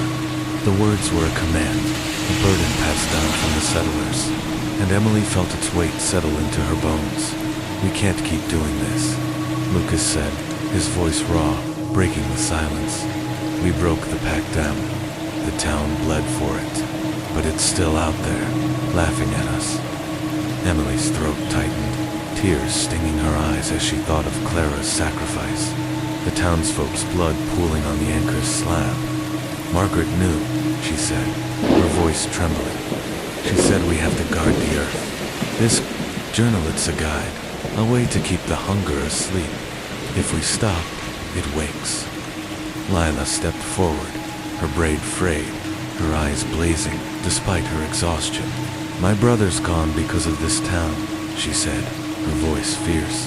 "We did what Margaret wanted, but it's not enough. I heard it last night, outside my window, that laughed the pines aren't done." Amos nodded, his flannel stained with blood and sap, his hands clenching. "Margaret was my cousin. She told me the town's cursed, that we're all tied to it. I thought we broke that curse, but now I'm not so sure." Ethan, the teenager, clutched his pocket knife, his wide eyes darting to the bunker's hatch, where the shadows had retreated but still lingered, their void faces pulsing faintly in the fog. "I saw my dad again," he whispered, his voice trembling. In my dreams, last night, he was standing in the pines, but he wasn't him. He had no face. Ellen's face hardened, her gray hair wild in the bunker's dim light. My son's gone too, she said, her voice heavy with grief. Margaret warned me this would happen. The hunger takes pieces of us, even when it sleeps. We have to keep watch, or it'll take more. Emily's stomach twisted, the journal's words echoing. Guard the earth, or it will wake again. What does it mean, to watch? She asked, her voice shaking. The journal says blood and vigilance, but how? We can't stay in this bunker forever. Harold, his tick jerking his head, stepped forward, his glasses fogged. Margaret told me about the watch post. Years ago, he said, his voice high and nervous. It's not just a place, it's a ritual. The town has to keep coming back, offering blood, keeping the earth sealed. She left markers, things to guide us. This journal's one, but there might be others. Lucas's eyes narrowed, his knife glinting in the lantern's light. Markers. Like what? More letters. Another talisman. We're running out of things to bleed for. Harold. The bunker shook, a low rumble that made the shelves rattle, jars of sap and bones clinking. The whispers surged, chanting, "Watch, your hours." Emily's hand throbbed, blood dripping onto the journal, and the pages glowed faintly, revealing a new entry. The watch post is the heart of vigilance. Blood on the pedestal renews the seal, but the town must choose watchers, those who carry the burden. They will see the shadows, hear the whispers, and hold the hunger back. Emily read aloud, her voice echoing in the bunker's confines. "Watchers," she said, her heart pounding. Margaret wanted the town to choose people to guard the earth, to keep coming back here. Lila's face paled, her hands trembling. "You mean, like, forever? People have to keep doing this, bleeding, for the pines." Harold nodded, his tick violent. "That's what Margaret meant. The hunger's tied to the town, to us. The pack's broken, but its roots are deep. We have to keep it asleep, or it'll take everything." The bunker shook again, the whispers screaming, "You can't stop us. You're ours." Shadows flickered. At the hatch, their void faces pressing closer, their tendrils coiling. Emily's heart raced, her hand tightening around the journal. "We need to start now," she said, her voice resolute. Blood on the pedestal. "We do it. Choose the watchers, and keep the hunger down." Lucas's voice was sharp, his knife raised. "And who's gonna volunteer for that?" "You. Me. These people barely showed up last night, and now you want them to sign up for a lifetime of this." Ellen's eyes blazed, her grief fueling her words. "I'll do it," she said, stepping forward. "For my son, I'll be a watcher." Lila nodded, her braid unraveling further. "For my brother, I'm in." Amos's hands clenched, his voice gruff. "For Margaret, count me." Ethan hesitated, his pocket knife shaking, then stepped forward. "For my dad, I'll do it." Emily's heart surged with hope, though fear gnawed at her. "Okay," she said, her voice trembling. "We start the ritual. Blood on the pedestal, like the journal says." They formed a circle around the pedestal, their faces grim, their hands bloodied. Emily cut her bandage, wincing as blood dripped onto the stone, the symbols flaring with light. Lucas followed, his knife slicing his palm, his blood mixing with hers. Lila, Amos, Ethan, and Ellen did the same, their blood pooling in the etched spirals, the pedestal glowing brighter with each drop. Harold joined, his ticks slowing, his blood sealing the circle. "Cor verum, franger, aeternum," Emily chanted, the words from the journal heavy on her tongue. The others joined, their voices blending, the bunker trembling as the light flared, pushing back the shadows. The whispers faltered, the grinding laugh fading, and the pedestal's glow stabilized. The symbols pulsing like a heartbeat, the shadows retreated, their void faces dissolving, but the air remained heavy, the hunger's presence lingering. Emily's vision blurred, her body weak from blood loss, but she felt a shift, a stillness that hadn't been there before. "It's working," she whispered, her voice echoing, the seals holding. Harold sank to his knees, his glasses slipping off. "The Watchers," he said, his voice faint. "The town has to choose more. Keep coming back. This isn't the end." Lucas's face darkened, his knife falling to his side. "So we're stuck here, forever, bleeding for this town." Ellen's voice was firm, her gray hair catching the light. "Not forever, but as long as it takes. The pines don't forget." The bunker was silent, the whispers gone, but Emily felt a lingering weight, a whisper in her mind. Not forever. They climbed the staircase, the fog thinning outside, revealing a sky streaked with stars. The pines were still, their branches no longer bleeding, but the ground pulsed faintly, a reminder of the hunger's slumber back at the house. The townsfolk gathered, their faces haunted but resolute. They agreed to choose watchers, to return to the watch post, to spill blood and keep vigil. Emily and Lucas sat at the table, their bandages fresh, their bodies weak. The journal lay open, its final page blank, but Margaret's warning lingered. The hunger slept, but its shadows watched, waiting for a spark to reignite their hunger as midnight approached. A faint laugh echoed from the pines, low and grinding, a promise that the eternal vigil had only begun. The Carter house stood as a fragile bulwark against the encroaching night, its windows fogged with condensation, the air inside heavy with the scent of damp wood and blood. It was the early hours of July 5th, 2025, the clock ticking past 1 a.m., but Blackthorn Hollow remained trapped in the pines' timeless shadow, where day and night blurred into a perpetual twilight. Emily sat at the kitchen table, her bandaged hand throbbing, blood seeping through fresh gauze. The weight of Margaret's journal, its final pages now, blank pressing against her chest like a stone. Lucas slouched across from her, his face haggard, his eyes bloodshot, the kitchen knife on the table dulled by their battles, its blade a useless relic against the hunger's lingering presence. The ritual at the watch post had sealed the earth, establishing the Watchers Ellen, Lila, Amos, Ethan, and others to guard the pines. But the silence that followed was not peace. It was a tense, watchful stillness, broken by a faint, grinding laugh that echoed from the forest, a reminder that the hunger slept but never died. Emily's fingers brushed the journal's leather cover, its sap-stained surface cold against her skin. Margaret's words, "The town must watch, forever, or the hunger will rise," haunted her, a mandate that bound Blackthorn Hollow to an eternal vigil.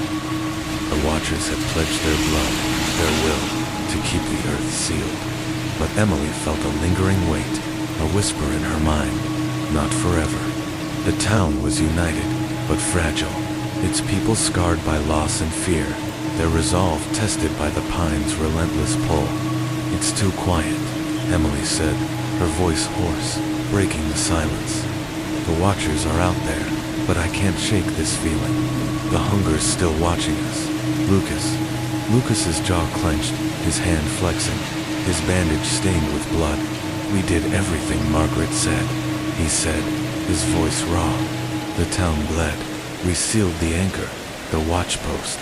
Why does it feel like we're still waiting for the axe to fall?" Emily's throat tightened, tears stinging her eyes, as she recalled the void's pull, the shadow's screams, the townsfolk's blood pooling on the watch post's pedestal. "Because it's not gone," she said, her voice trembling. "Margaret warned us. The hunger's asleep, but it's in the earth, in the town, maybe in us. We have to keep watching, or it'll wake." Lucas's eyes flipped to the windows, where the fog swirled, forming fleeting shapes, faces, hands, void eyes that dissolved when he blinked. "And how long do we do that? Forever?" The town's barely holding together. Ellen, Leela, the others there committed now. But what happens when they get tired? When the whispers come back? Emily nodded, her mind racing. The Watchers, with her grief-fueled resolve. Leela with her fierce determination, Amos with his gruff loyalty. Ethan, with his haunted courage, had vowed to guard the earth. But Blackthorn Hollow was a town built on secrets, its people bound by fear and guilt. We need to find out what guarding the earth really means, she said, her voice steadier than she felt. Margaret's journal said blood and vigilance, but there might be more. Something she didn't write down, something she hid. Lucas snorted, his anger thin, overshadowed by exhaustion. What? Another bunker? More creepy relics? We're out of letters and the journal's blank, and we've got nothing left to go on. Emily's eyes fell on the journal, its blank pages, a taunt. Maybe not, she said, her heart pounding. She was careful. She hid things in the church, the mill, the watch post. There could be another safe house, something the watchers need to know about. Before Lucas could argue, a sharp knock rattled the front door, echoing through the house like a warning shot. They froze, their eyes locked on the door, its warped wood seeming to pulse in the dim light. The knock came again, urgent and uneven, followed by Ethan's voice, high in panic. Emily, Lucas, it's Ethan. Open the door, please. Lucas grabbed a knife, his voice a hiss. Could be a trick. The town's helped us, but they've turned before. Emily's hand tightened around her flashlight, her heart racing. Ethan's a watcher, she said, though doubt gnawed at her. He risked his life at the anchor, the watch post. We have to hear him out. They approached the door, Lucas's knife raised, Emily's flashlight ready. She opened it slowly, revealing Ethan, his face pale, his pocket knife trembling in his hand. Behind him stood Lila, her braid frayed, her eyes wide with fear, and Amos, his flannel stained with fresh sap, his hands clenched. Ellen was absent, her absence a silent alarm. You're still here, Ethan said, his voice cracking as he stepped inside. I thought you'd leave after the watch post. We're not running, Emily said, her tone firm, though her hand ached, blood seeping through the bandage. What's wrong? Where's Ellen? Leela's face paled, her hands trembling. She's gone, she said, her voice low. After we left the watch post, she said she heard something, whispers in her yard. She went to check, and she didn't come back. Amos's voice was gruff, his eyes glistening. The pines are acting up again. The sap's back, red as blood, all over town my fence, the church, the mill, and the whispers. They're louder, calling names. Ethan's eyes darted to the windows, his voice trembling. I saw him again, my dad, in the pines, just now. He was standing there, but his face, it was gone, like the shadows. Emily's stomach twisted, the grinding laugh echoing in her mind. The hunger, she said, her voice shaking. It's not asleep, not completely. Lila nodded, her braid unraveling further. Ellen said something before she went, about Margaret's last safe house. Not the watch post, but something else, a place she called the Sentinel's Keep. She said it's where Margaret planned to end it, for good. Lucas's eyes narrowed, his knife still raised. Another safe house.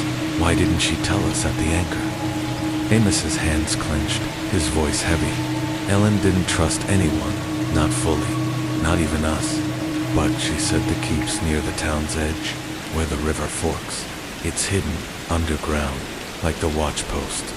Emily's heart pounded, hope flickering amidst the fear. What's in the keep?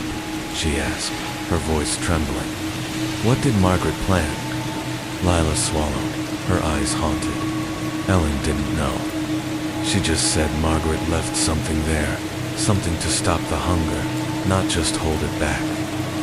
Emily opened the journal, its blank pages glowing faintly in the lantern's light, as if responding to their words. A single line appeared, spidery and faint. The Sentinel's Keep holds the final seal. Blood and truth will bind the hunger, but the cost is eternal. Emily's breath caught, her hand throbbing as blood dripped onto the page, the words fading as quickly as they appeared. The final seal, she said, her voice echoing in the silent house. We need to find the keep. Lucas's voice was sharp, his knife glinting, and walk into another trap. The Pines are awake. Ellen's gone, and we're next if we keep chasing Margaret's ghosts. Ethan's voice was small, but firm. I'm going. For my dad. I don't care if it's a trap. Leland nodded, her eyes blazing. For my brother. I'm in. Amos's hands clenched, his voice gruff. For Margaret. Let's end this.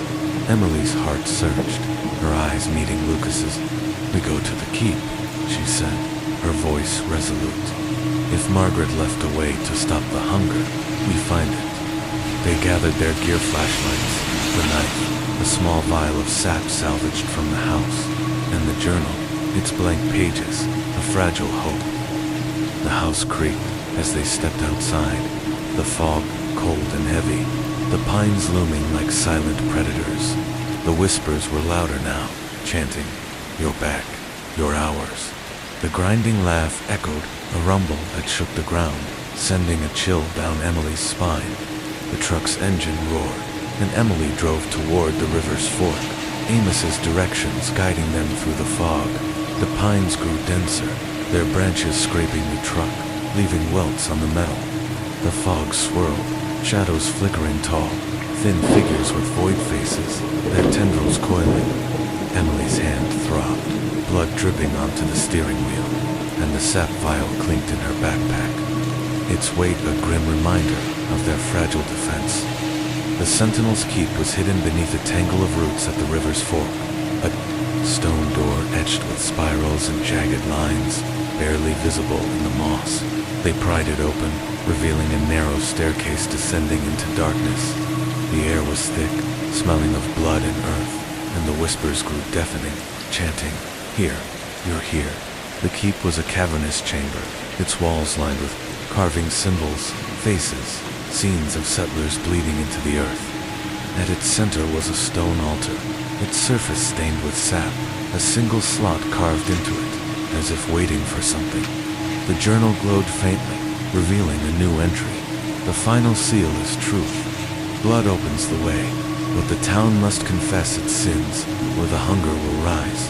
The chamber shook, shadows pouring through the door, their void faces pulsing, their tendrils lashing. Emily smashed the sap vial, the liquid spreading, and the shadows recoiled, their screams piercing. But the journal's words were clear. The town's secret sits guilt. Its complicity were the hunger's fuel, and only truth could bind it. Emily's heart pounded, her vision blurring as the shadows regrouped, the grinding laugh echoing. The Watchers had pledged their blood, but the Sentinel's keep demanded more, a confession that could tear Blackthorn Hollow apart. To be continued. Thanks for listening. Make sure to subscribe to this channel to keep listening stories. See you guys tomorrow with another story like this. Till that time, take care of yourself.